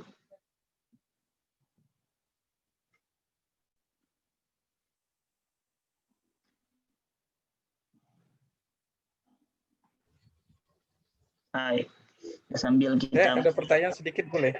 Silakan Pak. Ya, makasih Pak Ari. Kan dari tadi disampaikan bahwa dari KP misalnya magang PKL ya, kemudian KKN, kemudian tugas besar gitu kan. Nah, biasanya kalau kegiatan seperti itu kan dia melaksanakan biasanya ya kayak misalnya melaksanakan suatu metode ke masyarakat gitu ya, pengabdian masyarakat, misalnya membuat sistem penyaluran air minum lah misalnya kalau di TL, kemudian kalau sampah mungkin membuat pengomposan gitu ya, composting gitu. Nah, saya lihat di penjelasan Bu Ida tadi, pada saat kita membuat PKM AI, artikel ilmiah, itu kan ada metodologi ya yang harus dimasukkan dan kemudian ada hasil dan pembahasan. Apa memang harus penelitian gitu? Karena kadang kan kalau mereka magang ini mungkin hanya menemukan mengevaluasi kondisi existing misalnya dengan standar gitu. Nah, itu apa bisa masuk PKM AI itu Bu Ida? Begitu saja dari saya, Bu Ida. Baik, terima kasih. Saya langsung jawab, Pak Ari. Silakan, Bu. Saya coba jawab. Jadi kemarin itu saya coba membaca beberapa artikel yang sudah publish. Jadi mungkin yang dimaksud dengan Pak Salman ini mungkin ada studi kasus gitu ya. Jadi tidak melulu tentang ada labor, ada penelitian detail gitu ya. Jadi mungkin kasusnya di lapangan contohnya ya. Contohnya mungkin kegiatan itu di lapangan gitu ya. Seperti kerja praktek. Jadi saya tadi kan juga ada sampaikan di situ bahwa dia memberikan kebebasan kepada kita untuk melakukan mengembangkan metode. Contohnya misalnya kalau tidak di labor, kalau kita misalnya katakanlah di situ bahwa penelitian kasus ini misalnya berada di lokasi, kalau misalnya ya sampah gitu ya, misalnya berada di lokasi kecamatan ini, kemudian apa yang dilakukan misalnya dengan metode interview atau misalnya pengamatan langsung gitu ya, atau misalnya seperti investigasi langsung, atau itu juga bisa. Atau misalnya kalau kayak kasus saya mungkin yang misalnya banjir itu kan tidak bisa dibuat penelitiannya secara sendiri mandiri gitu ya, dan itu adalah sebuah peristiwa besar atau bencana gitu ya. Bencana itu kan adalah suatu peristiwa besar, misalnya gempa gitu ya, ataupun banjir gitu. Nah, untuk metode itu bisa dilakukan misalnya, contoh misalnya menganalisa data-data yang sudah ada sebelumnya. Kenapa ini terjadi? Kenapa sekarang baru terjadi gitu? Jadi seperti asesmen lapangan gitu, Pak. Jadi kalau misalnya dulunya tidak terjadi banjir itu karena misalnya contoh, oh ternyata tanggulnya itu kokoh gitu, tidak terjadilah banjir. Ternyata banjir kali ini merupakan dilakukan analisa peninjauan, kemudian dikumpulkan data-data investigasi di lapangan menjadi suatu analisa bahwa kenapa ini terjadi banjir, karena misalnya sistem salurannya tidak bekerja dengan baik gitu. Jadi menurut saya tidak melulu harus di dalam lab penelitian, bisa juga di lapangan gitu. Jadi dia memberi kebebasan. Jadi kalau misalnya kayak metode misalnya pengambilan data, kemudian interview, kemudian pengukuran langsung di lapangan, itu juga bisa gitu Pak. Kemudian pengukuran langsung misalnya berapa dimensinya, ini misalnya drainase berapa lebarnya, bagaimana misalnya jumlah air yang masuk gitu ya, berapa hujan itu kan nggak bisa diukur secara langsung mandiri karena dia ada di data misalnya dari stasiun klimatologi ya, meteorologi dan geofisika gitu ya, dan itu kita ambil datanya untuk kita olah. Dan itu menjadi metode juga, begitu Pak. Selamat untuk saya. Ya, makasih Bu Ida. Makasih Pak Ari. Oke Pak. Baik, tanya berikutnya dari peserta jika ada. Mungkin segan kalau ngomong, mungkin mahasiswa bisa nulis di forum chat juga, enggak apa-apa. Ya, silakan dituliskan pertanyaannya jika ada yang segan untuk bertanya langsung. Mungkin masih. Assalamualaikum, Buddha ingin bertanya. Ya, silakan. Silakan. Perkenalkan, saya Muhammad Ilham dengan nomor BP 2010921001. Ingin bertanya kepada Ibu. Terkadang kan kita dalam observasi lapangan itu kan yang kita perhitungkan kan sering faktor alam kan Bu. Nah, terkadang kan faktor manusia ini kan bersifatnya itu tidak dapat ditentukan gitu kan Bu. Kadang kenakalan penduduk setempat dalam apa ini Bu. Menurut Ibu bagaimana tuh mengatasinya Bu? Sekian, terima kasih Bu. Ya, Pak Ari, saya coba langsung. Silakan Bu. Pak Ari. Ya, terima kasih. Ini tadi BP 20 kalau saya nggak salah dengar tadi ya. Tapi saya belakangannya saya nggak ingat dari jurusan apa tadi nomornya. Jadi kalau ada sebuah fenomena yang kita perhatikan, ini dalam rangka menulis artikel ya tadi ya, Muhammadnya, dalam rangka penulisan artikel ilmiah, ada sebuah fenomena yang menurut kita menarik untuk kita angkat, gitu ya, menarik untuk kita angkat. Kemudian contohnya saja, misalnya ketika kita melihat satu apa ya, contohnya ya, kalau saya ini ya, sampah lah, yang Pak WD3 ini kira-kira banyak ini ya, atau limbah gitu ya, limbah cairnya. Kemudian kita melihat, mengamati misalnya ada sebuah pabrik besar yang berada di lokasi tengah-tengah kota, gitu ya, tengah-tengah kota Padang gitu. Kemudian kita lihat bagaimana perilaku industri besar itu, misalnya dalam bagaimana penanganan limbahnya gitu ya. Contohnya misalnya pabrik lah gitu ya. Kita kebetulan tidak ada batik di sini, jadi kita anggap aja contohnya adalah pabrik batik gitu ya.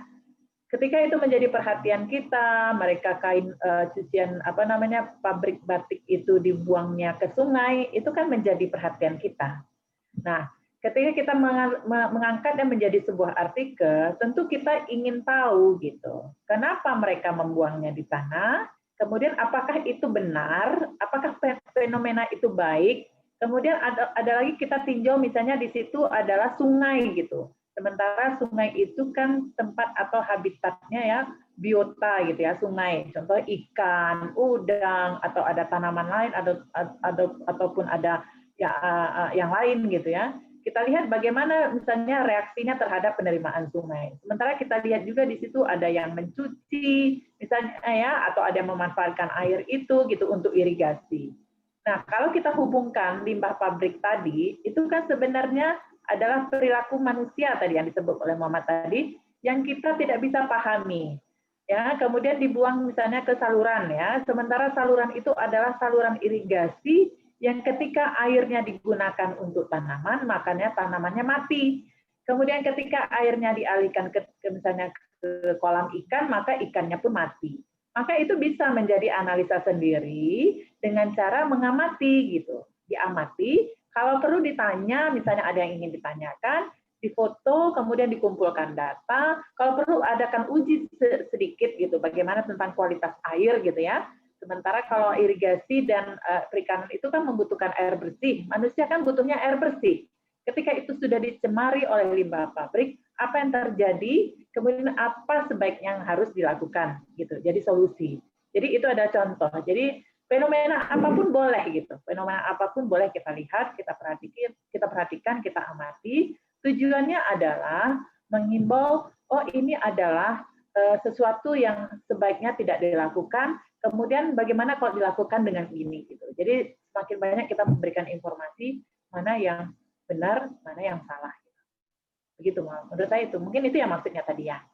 Atau ada yang lain lagi mungkin maksudnya gimana Pak Arif? Kira-kira seperti itu. Bagaimana Muhammad Ilham dari jawaban Bu Ida. Ya, terima kasih, Bu. Mungkin satu lagi bisa, Bu. Ya, boleh. Misalnya kita melakukan observasi tentang tingkat pencemaran limbah kan, Bu. Terkadang kan faktor alam kan menyebabkan, misalnya kalau kita mengukur di musim panas kan pasti tingkat apanya itu kan lebih tinggi, Bu. Kalau musim hujan kan tentu lebih rendah. Ingin bertanya, Bu, faktor-faktor apa saja sih yang bisa membuyarkan data itu? Terima kasih, Bu. Oke, paham saya maksudnya. Ya, mungkin kalau dikatakan mungkin di TL itu istilahnya konsentrasi kali ya, Pak. Konsentrasi limbah gitu ya terhadap misalnya, ya. Dan itu menjadi temuan juga gitu, Muhammad. Kalau misalnya ya, ketika kita mengukur pada saat kondisi musim panas, karena musim panas ya, katakan musim kering, ketika misalnya sungai itu pada saat kondisinya airnya surut gitu, berarti kan tingkat konsentrasinya tinggi. Nah, ketika kita lakukan misalnya observasi pada saat musim hujan, berarti tingkat konsentrasinya rendah. Nanti saya dikoreksi kalau salah ya, Pak Ari ya, Pak Muhammad ya, tentang PL nih ya. Jadi hal itu juga bisa menjadi hasil atau pembahasan kita sendiri gitu, bahwa tingkat pencemaran itu menjadi berkurang apabila gitu ya, apabila pada saat musim hujan gitu, dan tingkat pencemaran itu menjadi tinggi apabila terjadi pada musim kemarau. Akibatnya apa? Ketika misalnya itu ada biota sungai misalnya, ada ikan lah contohnya, sehingga ketika pada musim hujan ikan itu bisa bertahan gitu, hidup dengan konsentrasi pencemaran seperti itu yang terukur, dan pada saat musim kemarau ikannya mati gitu. Karena apa? Karena pekatnya atau tingginya tingkat konsentrasi pencemaran di air sungai. Mungkin kira-kira seperti itu pun juga bisa jadi pembahasan. Jadi ada dua kondisi namanya. Jadi kondisi kemarau, kondisi hujan, apa yang terjadi, kemudian ada grafik gitu ya. Kemudian misalnya hubungan antara misalnya ya air, contoh air dengan limbah gitu ya. Kemudian grafiknya ada dua, ada yang mungkin drastis tajam, ada yang mungkin naiknya secara perlahan. Dan itu juga bisa diceritakan pembahasannya dari hasil pengamatan. Kira-kira seperti itu. Mudah-mudahan yang saya jawab ini tidak salah ya, Pak. Ya, memang seperti itu, Bu. Jadi kalau di TL apalagi dalam air biasanya kita memang ada time series ya, Bu. Jadi kalau yang sebaiknya tuh kita menggunakan data dari beberapa musim ya, Bu. Kalau di luar ada 4 musim, kalau kita ada 2 musim. Bahkan kalau yang lebih akurat tentu kita melakukannya dalam waktu yang agak lama, setahun, 2 tahun. Data itu yang membuat kita bisa membuat kajian gitu ya, analisa gitu ya. Data itu ya mungkin kalau mahasiswa mungkin nggak kebayang, mungkin Bu harus ngambil datanya sekian kali, mungkin itu ya maksud dari Muhammad Ilham ini mungkin. Iya, ya itulah gunanya pembimbing ya, dosen. Itulah gunanya dosen pembimbing sehingga bisa membantu mengarahkan apa yang harus kita lakukan, gitu ya. Itulah gunanya pembimbing dosen. Ya, bagaimana dengan Muhammad Ilham atas jawaban dari Bu Ida? Terima kasih banyak, Bu, atas jawabannya, sangat memuaskan, Bu. Terima kasih banyak, Bu. Nah, ya. Besok tulis artikel ya, Muhammad Ilham ya. Insya Allah, Bu. Nah, kita mulai. Mungkin untuk yang mahasiswa yang biasa melihat di praktikum biasa ngambil datanya sekali. Jadi kalau untuk penelitian biasa kita akan melakukannya berkali-kali. Ya bukan untuk bertakut-takut, tapi memang seperti itulah penelitian itu. Ya, dari mahasiswa masih ada yang ingin ditanyakan. Ini kita punya waktu cukup banyak, jadi ya mudah-mudahan ini sesi ini bisa tidak hanya jadi tanya jawab saja, tapi juga bisa menjadi sarana untuk berdiskusi. Ya, jangan malu-malu di sini. Itu dari Bapak Ibu ada yang mau memberi tanggapan mengenai penulisan artikel ilmiah ini? Atau mau sharing juga dari Bapak Ibu pengalamannya atau bagaimananya itu?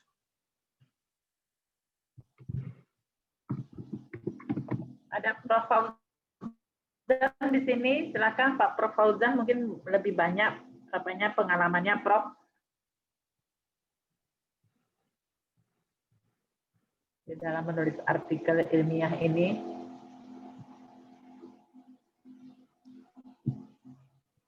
Artinya Pak Profesor Fauzan mute ya, Bu. Ya Bu, mungkin sambil menunggu Bu, kalau ini mungkin teknis ya Bu, kalau untuk PIMNAS sendiri itu artikel ilmiah itu apakah formatnya itu sama seperti artikel jurnal atau punya standar sendiri Bu? Ya kita akan di sini untuk apa ya Bu, sekalian pembimbingan juga untuk mahasiswa itu. Kalau ini secara umum ya, kalau saya perhatikan gitu, itu kontennya itu sama gitu, apa struktur penulisannya itu sama. Ada pendahuluan, kemudian ya pendahuluan itu kan latar belakang, tujuan, itu hampir semua artikel atau jurnal pasti meminta itu gitu. Jadi ada tujuan, ada manfaat, ada latar belakang, kemudian itu menjadi satu kesatuan di pendahuluan. Kemudian ada tinjauan pustaka misalnya ya, kemudian dimasukkan beberapa referensi yang mendukung argumentasi terhadap judul yang kita ajukan. Nah, itu juga sama gitu ya. Kemudian ada metode atau metodologi, dan itu juga sama. Hampir semua jurnal internasional atau jurnal nasional yang saya ketahui gitu ya, itu juga strukturnya sama seperti itu. Jadi ada metode, kemudian ada hasil pembahasan, kemudian kesimpulan. Jadi itu tubuhnya di mana-mana seperti itu. Kemudian di kepalanya itu nanti ya ada judul, ada abstrak, kemudian ada kata kunci gitu ya. Dan jumlahnya saya perhatikan juga tidak jauh dari yang lain. Jadi kayak kata kunci itu memang lazimnya 5 ya, 3 sampai 5. Kemudian kalau abstrak itu memang lazimnya sekitar 250 gitu ya. Kemudian jumlah judul juga. Jadi saya lihat PKMKAI ini juga menggunakan rujukan atau standar penulisan artikel ilmiah secara umum gitu. Yang juga mungkin maksudnya memudahkan gitu ya. Supaya orang ketika menulis yang sudah terbiasa, dosen juga tidak menjadi bingung lagi gitu. Jadi ya tubuhnya ya itu pendahuluan ya pendahuluan misalnya pustakaan ya, literatur, kemudian ada metodologi, kemudian ada hasil pembahasan, kesimpulan, daftar pustaka gitu. Nah, itu menurut saya hampir yang saya tahu lah ya, yang saya tahu seperti itu. Dan kalau kita menulis pun akan seperti itu kan.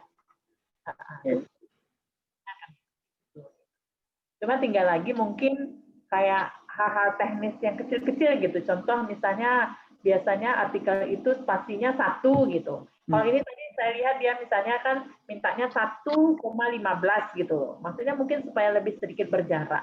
Sedikit aja berjarak. Tapi kan itu kalau kita default-nya Word, Microsoft Word, itu kan default-nya kan hanya ada 1, 1,5, 2 gitu ya. Sehingga kalau kita tidak hati-hati dengan itu, kita kan menggunakan default aja 1 atau 1,5 gitu. Nah, padahal itu betul-betul menjadi syarat penulisannya, sehingga kadang-kadang dia mereject kita hanya dengan alasan oh ini tidak mengikuti gitu. Nah, padahal itu kan maksudnya masalah kecil ya menurut kita yang editornya bisa bantu, tapi kadang-kadang editor tidak mau serepot itu. Karena apa? Ketika satu menjadi 1,15 atau 1,5 menjadi spasi 1,15, maka gambar akan bergeser, tabel akan bergeser, halaman akan bergeser gitu ya. Semuanya akan bergeser, itu akan wasting time juga buat editor. Makanya hal-hal kecil seperti itu tuh memang harus jadi perhatian juga gitu. Nah, gitu. Berarti untuk PIMNAS sendiri itu formatnya mirip dengan makalah atau jurnal-jurnal yang pada umumnya ya, Bu? Bahkan jurnal internasional pun kalau yang seperti yang tempat saya kelola itu pun seperti itu juga. Jadi ada 4 ya, ada ya itu juga isinya sama seperti itu gitu. Jumlah abstraknya juga 250, keywordnya juga segitu, jumlah kata judulnya juga seperti itu, tidak boleh disingkat atau tidak boleh menggunakan istilah yang tidak baku gitu. Itu kan umum lah. Kemudian pustaka ya tadi juga tinjauannya juga sama gitu. Sama sih sebenarnya menurut saya gitu. Kalau adik-adik ini kan kalau kita dosen ya biasa ya, Bu. Kalau adik-adik mahasiswa ingin melihat contoh dari jurnal atau makalah ilmiah ini gimana kira-kiranya, Bu? Saya kasih link tadi. Ya. Kalau mau langsung contohnya langsung gitu ya. Nah, di situ sudah ada di halaman Sibel Mawar tadi. itu sudah bisa di-download dalam PDF. Banyak sekali gitu. Ada beberapa contoh, mungkin judulnya mau dilihat, topiknya mau dilihat, sistem penulisannya gitu. Nah, jadi kalau kita menulis satu lagi ya, mungkin termasuk tipikalnya Asia, mungkin atau Indonesia kali ya, yang kalau saya pelajari gitu, kalau kita menulis itu sebaiknya jangan berharap paper itu kembali gitu. Termasuk untuk hal-hal yang kecil. Contoh misalnya kayak kualitas gambar. Jangan berharap ketika kita mengirimkan itu berharap untuk dikoreksi, tetapi berharaplah untuk dipublish tanpa koreksi. Jadi kalau misalnya gambarnya kabur, tulisannya tidak terbaca gitu ya di grafik, itu di-adjust aja sendiri. Itu kan pekerjaan ringan gitu ya. Jadi jangan tunggu reviewernya yang mengoreksi, ini gambar tidak jelas, tidak dibaca, tingkatkan aja. Karena apa? Karena ketika dia mengembalikan itu, kita butuh waktu yang panjang untuk mengembalikan lagi gitu. Sementara itu bisa kita lakukan di awal. Kualitas tabel, kualitas gambar, misalnya kan. Tipe-tipe gitu ya. Kayak tipe-tipe misalnya kekurangan huruf, kelebihan huruf. Itu kan hal-hal kecil yang membuat reviewer alergi sebenarnya. Yang tadinya mungkin mood-nya langsung berubah gitu. Nah, itu hal-hal kecil gitu. Gitu. Jadi kalau untuk adik-adik yang ingin tahu bagaimana seperti apa ini jurnal internasional atau jurnal nasional, bisa dilihat dari slide yang telah kita bagikan tadi ya. Baik, kira-kira masih ada pertanyaan sampai ini masih baru jam 3, kita masih ada setengah jam lagi. Ya, mungkin 2020 ini semangatnya mungkin fresh ya, 2020 jangan malu, silahkan bertanya. Ya, dari panitia juga boleh jika ada pertanyaan.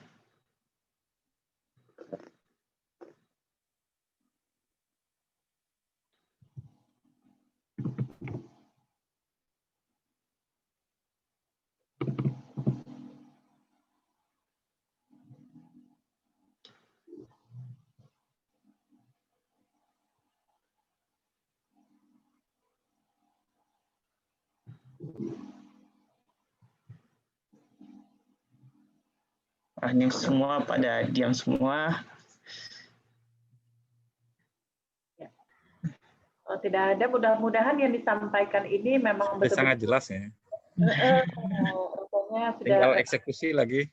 Tinggal eksekusi lagi, tinggal Bu bantuan Bapak Ibu dosen lagi untuk terus menyemangati mahasiswa-mahasiswa kita gitu ya, sama-sama kita coba capai lah apa ya ada di hadapan gitu ya.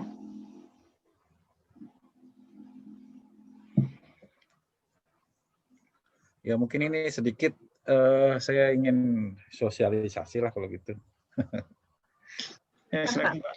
Sosialisasi terkait dengan kegiatan kita ya, PKM Pimnas ini. Jadi dari evaluasi tahun berjalan, tahun 2020 ini memang terjadi penurunan ya, sehingga kita sekarang ada yang bilang curi start lah, apalah saya nggak tahu. Pokoknya kita berusaha untuk membuat workshop dulu, workshop untuk pencerahan baik kepada mahasiswa maupun dosen gitu ya. Nah, memang biasanya sih akhir tahun ini sudah dibuka jadwal pendaftaran dari Dikti gitu ya, tapi sampai sekarang belum ada. Nah, kita belum tahu kapan, tapi menurut diskusi dengan rekan-rekan dosen yang sudah berpengalaman di PKM itu, kita sudah on the right track lah istilahnya, sudah memulai dari awal September lalu, September ya, dengan workshop PKM, mengundang dari alumni-alumni yang alumni PKM Pimnas yang sekarang sudah bekerja gitu kan. Kemudian kita semakin teknis gitu ya. Contohnya hari ini kita membicarakan AI ya, teknis. Kemarin yang PKM per bidang juga teknis juga ya, Pak Ari juga yang moderator ya. Ya, jadi tujuan kita adalah kita akan mendampingi mahasiswa yang memang punya passion atau punya keinginan untuk membuat proposal, kemudian punya semangat gitu ya. Tidak akan kita lepaskan, tapi kita bimbing terus. Kemarin yang PKM yang sebelum ini ya, yang workshop tuh tadi pagi juga teknis juga itu Pak Dendi itu juga mau men-share cara-cara. Pak Dendi sangat berpengalaman juga cara-cara mencari ide gitu kan, teknis mencari ide seperti apa, kemudian mengembangkannya menjadi suatu proposal gitu ya.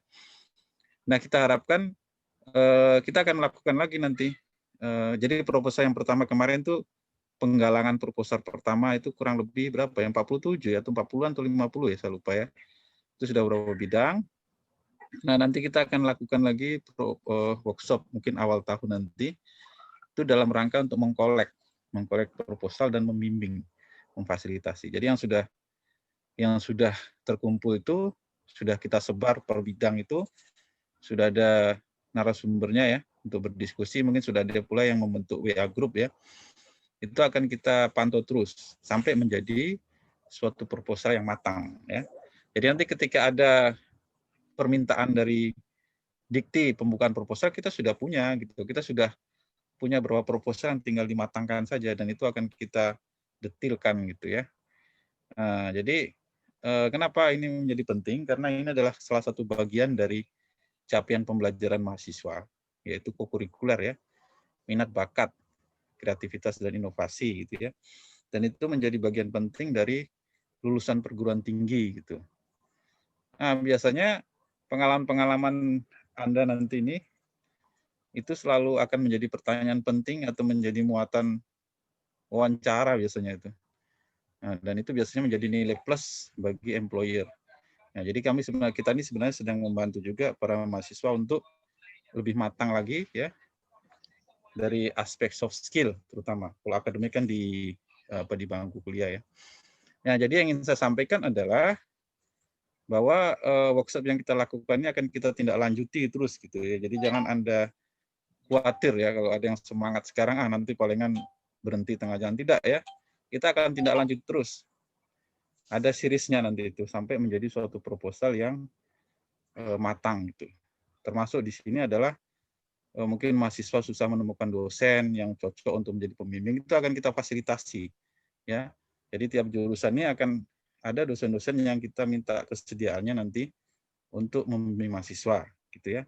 Kemudian ada juga mungkin mahasiswa yang susah menemukan partner, bukan partner hidup ya, kalau partner hidup tuh pandai lah, maksudnya tim ya, tim lintas jurusan, karena itu nilainya tinggi juga, itu juga akan kita bantu dalam workshop-workshop selanjutnya seperti itu. Nah, jadi yang kita inginkan itu hanya satu sebenarnya, semangat dari para mahasiswa itu, dan kita siap untuk membimbing dan memfasilitasi ya. Karena di dosen-dosen kita banyak yang cukup pengalamannya cukup banyak sekali sebagai reviewer nasional ya, reviewer di UNAN dan di nasional gitu.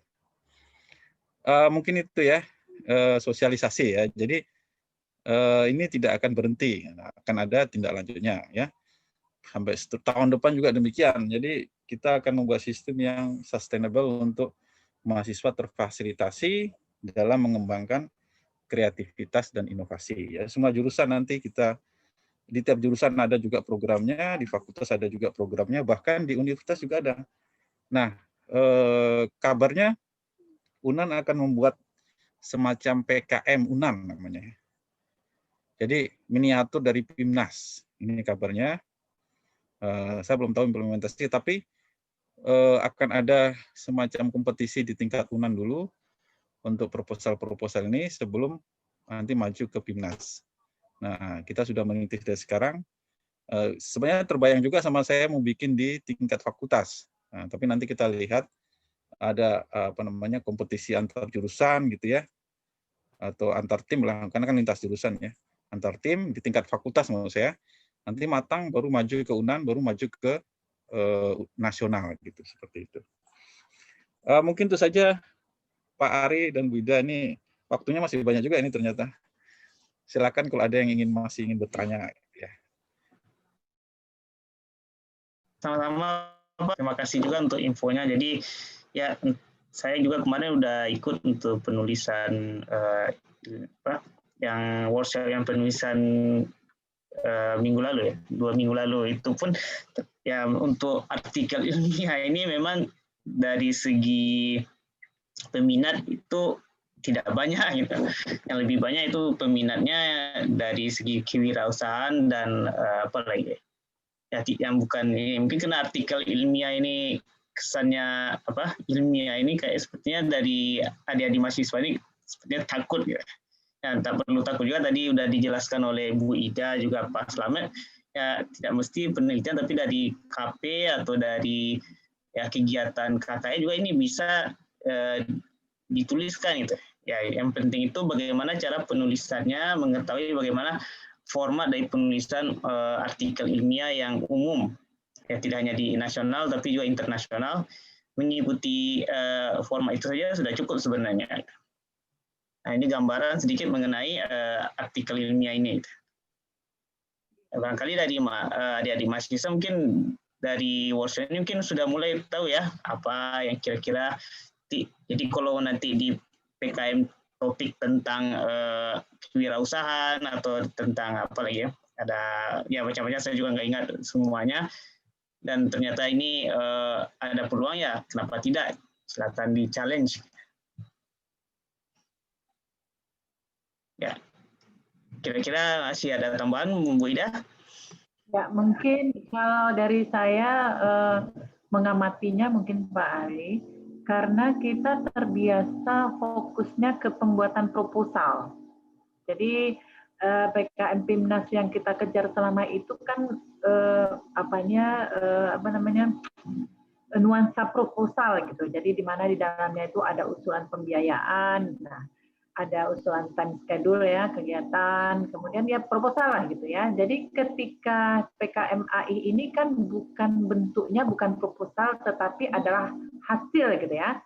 Jadi mungkin format itu sangat berbeda. Kemudian ketika PKMAI itu kan adalah sebuah hasil pemikiran yang juga tidak harus seperti kata Bu Ilmati, apakah ada sesuatu yang baru. Mungkin itu menjadi apa yang membuat apa sih sesuatu yang baru, kan kalau zaman sekarang ini sulit ya, karena semua ide itu sudah ada gitu ya, kalau kita lihat gitu, mentok dicari. Kayak kemarin tuh mikrohidro, ada mahasiswa saya BP 2020 nanya, kemudian ingin buat artikel tentang mikrohidro, kemudian apa sih sesuatu yang baru? Ya bukan sesuatu yang baru, tetapi mungkin ada hal ini belum diterapkan di sini, bisa mengacu gitu, misalnya di Jepang ya, di Jepang, kemudian kita coba di sini gitu. Itu kan juga bisa, dan tidak harus yang keluar langsung dari kepala kita yang belum ada tempat lain. Jadi itu mungkin. Kemudian yang saya perhatikan lagi, hasrat untuk menulis karya ilmiah itu sebenarnya sudah terbangun di SMA. Jadi kalau kita lihat tuh di SMA ya, kalau saya perhatikan, SMA itu sangat rajin sekali menulis karya tulis ilmiah gitu. Nah, sebenarnya yang kita bicarakan hari ini itu sebenarnya mungkin sudah sering dikerjakan oleh mahasiswa-mahasiswa kita ketika mereka SMA gitu. Tetapi karena gaungnya Pemnas itu adalah proposal, sehingga mungkin banyak informasi yang kurang disosialisasikan bahwa bagian ini juga ada. Karena terbukti apa? Mahasiswa sipil kita itu sering mengikuti lomba karya tulis, tetapi yang diselenggarakan oleh universitas-universitas. Jadi bukan diselenggarakan oleh Dikti. Karena ketika kita tanya kenapa misalnya ini, karena tahunya yang menyelenggarakan adalah universitas, misalnya UNS atau ITB atau ITS, mereka akan mengejar itu gitu. Dan saya rasa juga jurusan lain seperti itu. Kalau ingin menulis karya tulis ilmiah, mereka mencari infonya atau pengumumannya itu di website universitas.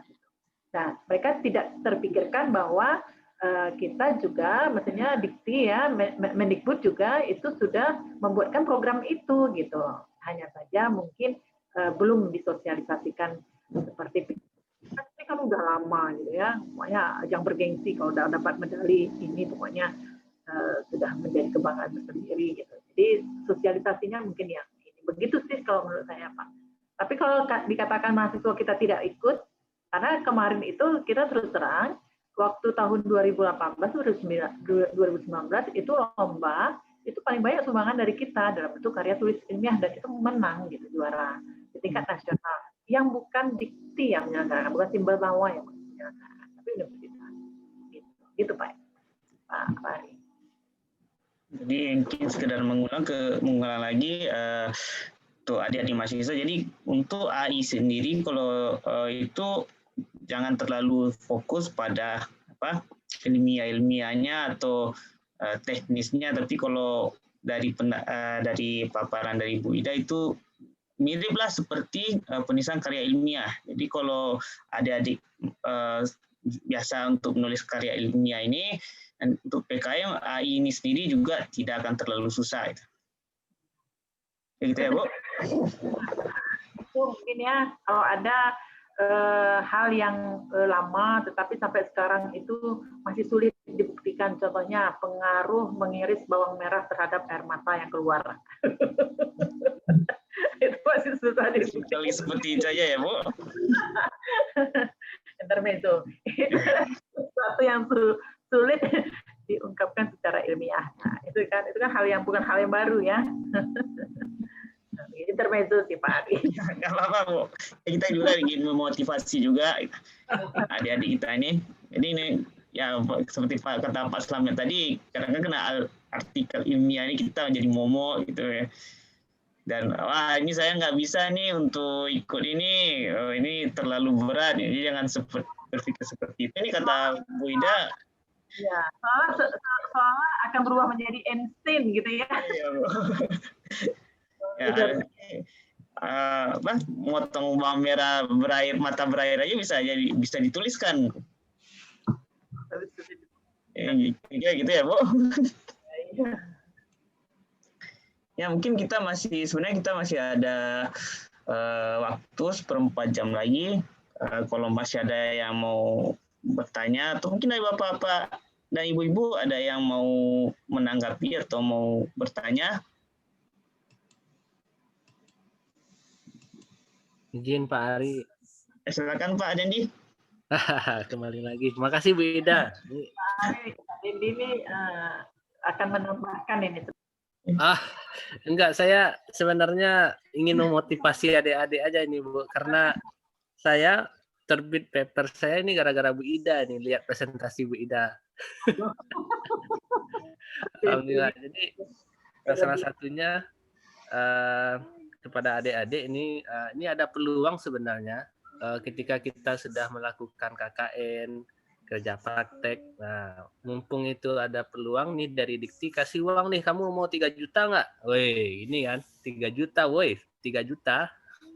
Sekarang cari 3 juta lumayan susah nanti di masa pandemi ini, tapi itu adalah reward di belakangnya, bonusnya setelah kita kerja keras. Di samping nanti kita dapat pengalaman yang berharga. Kepada adik-adik mahasiswa yang ikuti workshop kali ini, kita kalau tidak mencoba nggak tahu kita di mana letak susah dan payahnya. Dulu nggak terbayang bagi saya gimana kuliah di luar negeri dengan bahasa Inggris saya yang belepotan Bu Ida. Apalagi disuruh nanti bikin paper dan itu harus benar bereputasi. Wah, ini kan bikin sakit kepala. Hantunya sangat besar sekali nih.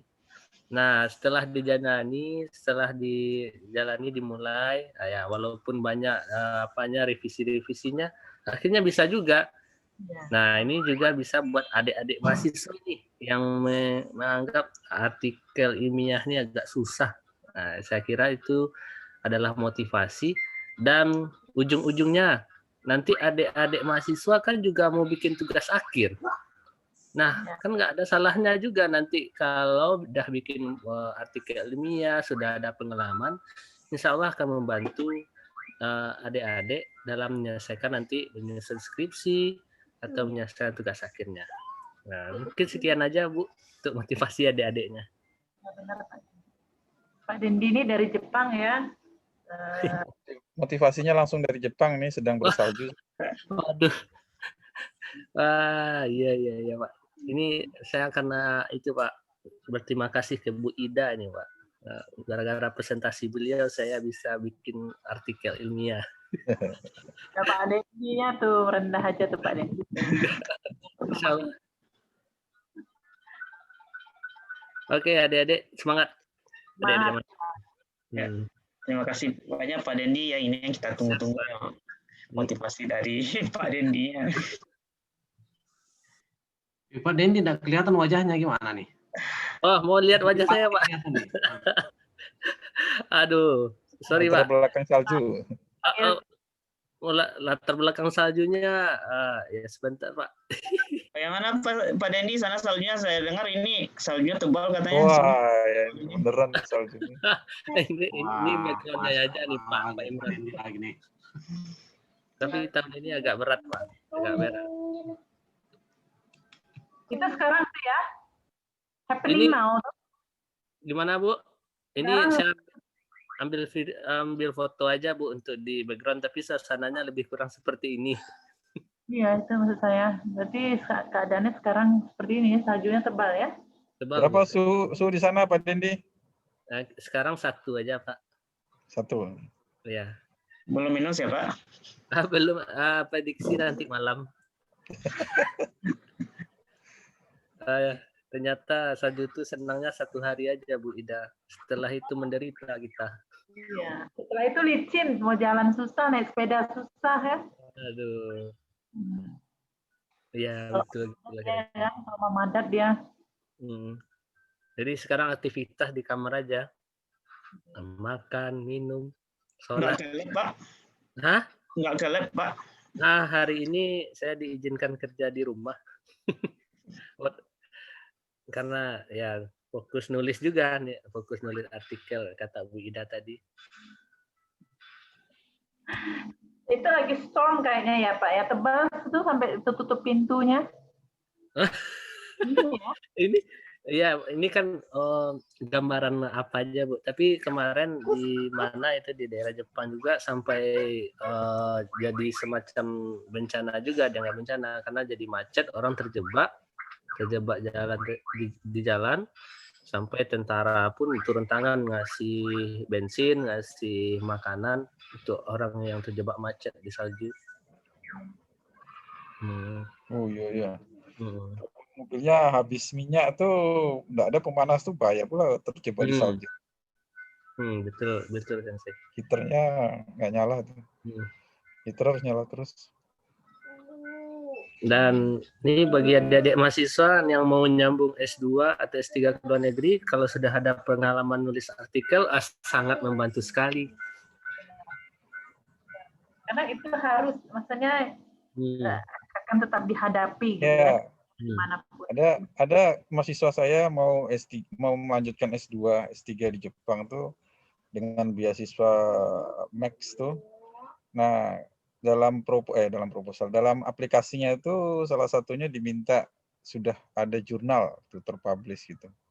Betul. Nah, tuh. Jadi karena saingan dari luar negeri, kita dari Indonesia, kemudian nanti pelamarnya itu ada juga dari misalnya Malaysia, misalnya Vietnam. Nah, mereka rata-rata ada jurnalnya itu. Nah, jadi kalau kita yang mahasiswa kita kadang belum terpikir sampai ke situ gitu ya. Iya benar. Jadi penting juga ini untuk yang mau rencana untuk ke luar negeri gitu. Jadi Pak Dendi menikmati salju sehari gitu. Penting ikuti aja instruksi Bu Ida, udah selesai tuh. Sudah selesai apa tuh masalah satu.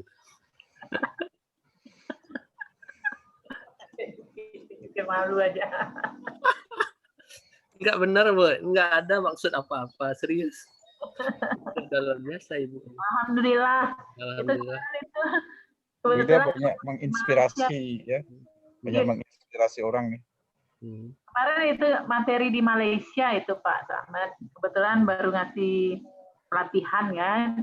Tiba-tiba Pak Dendi, Bu Ida, misalnya pemaparannya gitu kan. Ya, saya kirimkan lah. Ya, alhamdulillah kalau memang bisa itu menjadi kemudahan buat teman-teman kan. Insya Allah Bu, makasih banyak.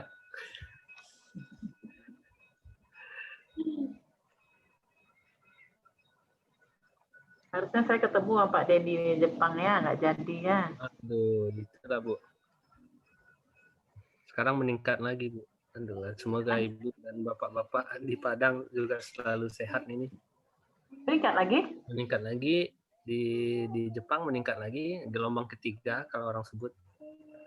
Di Belanda juga gelombang ketiga, Belanda meningkat. Oh iya. Ini Pak Udah Ari, lockdown. sehat-sehat Bu Ida. Iya.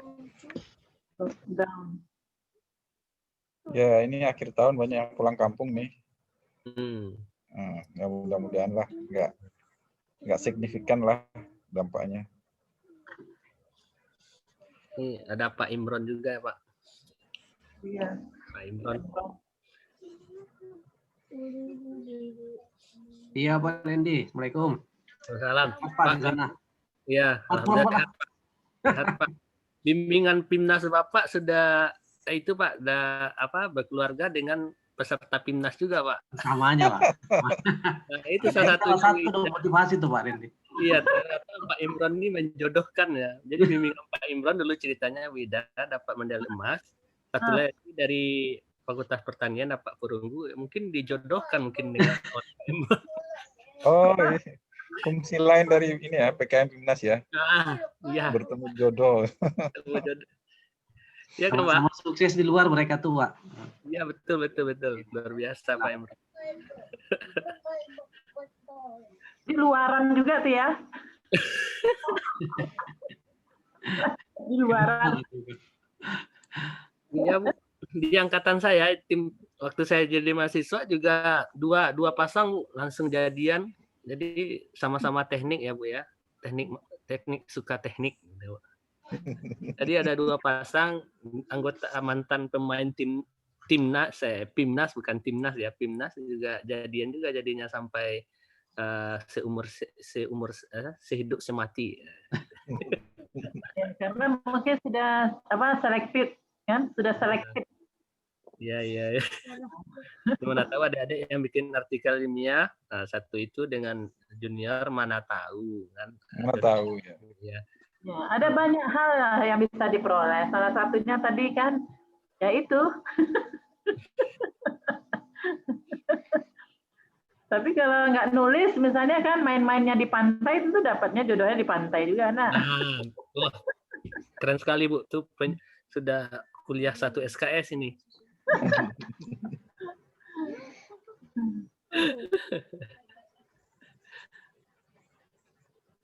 Nih, ternyata kita aja nih pengisi suaranya Pak Ari. Mungkin ada yang mau bertanya setelah muncul Pak Dendi ini, mungkin ada yang ingin bertanya lagi. Ya, bagaimana ada dari peserta mau ingin bertanya dengan Bu Ida boleh, ke Pak Dendi juga boleh. Pengalamannya nyata.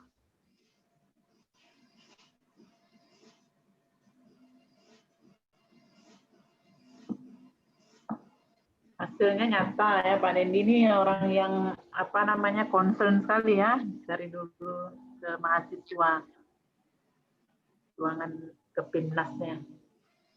Nah, karena itu Bu, karena kalau kita lihat semangat dari tim-tim universitas lain di Jawa itu, beliau tim-tim lain itu menganggap PKM ini adalah ajang unjuk gigi ya, bukan unjuk gigi.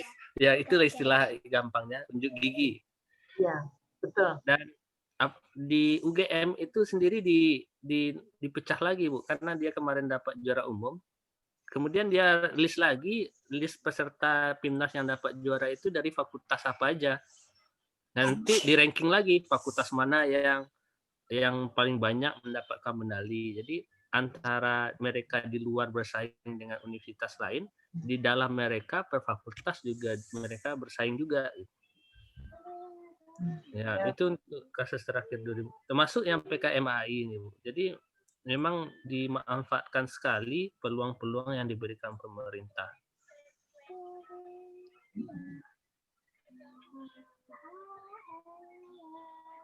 Iya.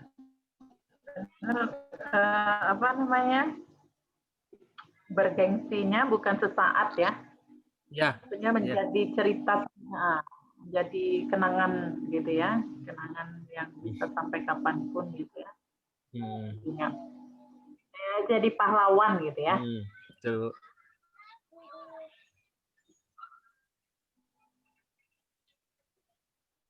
Ya Pak WD3 nih lah semangatnya mesti ini gempur terus. Kalau saya sih ya, mudah-mudahan lah ya mahasiswa sipil kalau dari ketua himpunannya gitu. Cuman mungkin butuh didampingi gitu dari dosen gitu. Kalau keinginan sih kuat ya, karena terwujud dari ikut sertaannya di workshop ya Pak Selamat. Iya, Bu. Mudah-mudahan bukan sampai workshop aja Pak Selamat, sampai besok ke itunya. Ya, kita kawal terus nih. Kita kawal terus, kita dengan Kajur, Kaprodi, koordinator kemahasiswaan terus itu. Ya. Kalau workshop itu kan ketemu langsung ya. Kita juga punya media yang Telegram itu. Telegram itu udah 400-an ya kalau nggak salah anggotanya tuh hampir 400. Nah, itu tuh sarana untuk kita komunikasi gitu. Jadi silahkan ke mahasiswa semuanya yang ingin bertanya tentang teknis ya. Jadi lanjutan dari workshop ini mungkin belum terbayang atau bagaimana gitu. Nah, nanti coba bikin proposal atau coba menulis AI, artikel ilmiah, menemui kendala, silahkan langsung di situ saja. Di chat di situ nanti kita bantu mencarikan solusi gitu ya. Seperti itu. Jadi tolong dimanfaatkan semaksimal mungkin ya. Di dalam itu ada Pak Dendi, ada Bu Ida ya, ada Pak Ari, semuanya di situ. Kita berkumpul, ada Pak Rahmadi, ada Pak Ilhamdi, dan semuanya yang punya pengalaman dosen-dosen, jadi nanti bisa sharing sharing informasi, memberikan solusi dan sebagainya. Gitu. Mudah-mudahan bisa program yang kita buat ini didukung oleh nggak bisa dari dosen sendiri, nggak bisa dari pimpinan fakultas maupun jurusan tanpa ada semangat dari mahasiswanya. Karena mahasiswa kan menjadi objek di sini. Gitu. Ya, jadi saling berkoordinasi ya, saling menyambut lah gitu istilahnya, seperti itu. Ya, waktunya udah habis kayaknya Pak ini. Iya Pak, ini Pak moderator. Setengah 4. Jepang sudah jam berapa nih? Udah jam 6 ini mau maghrib ya Jepang nih. Iya.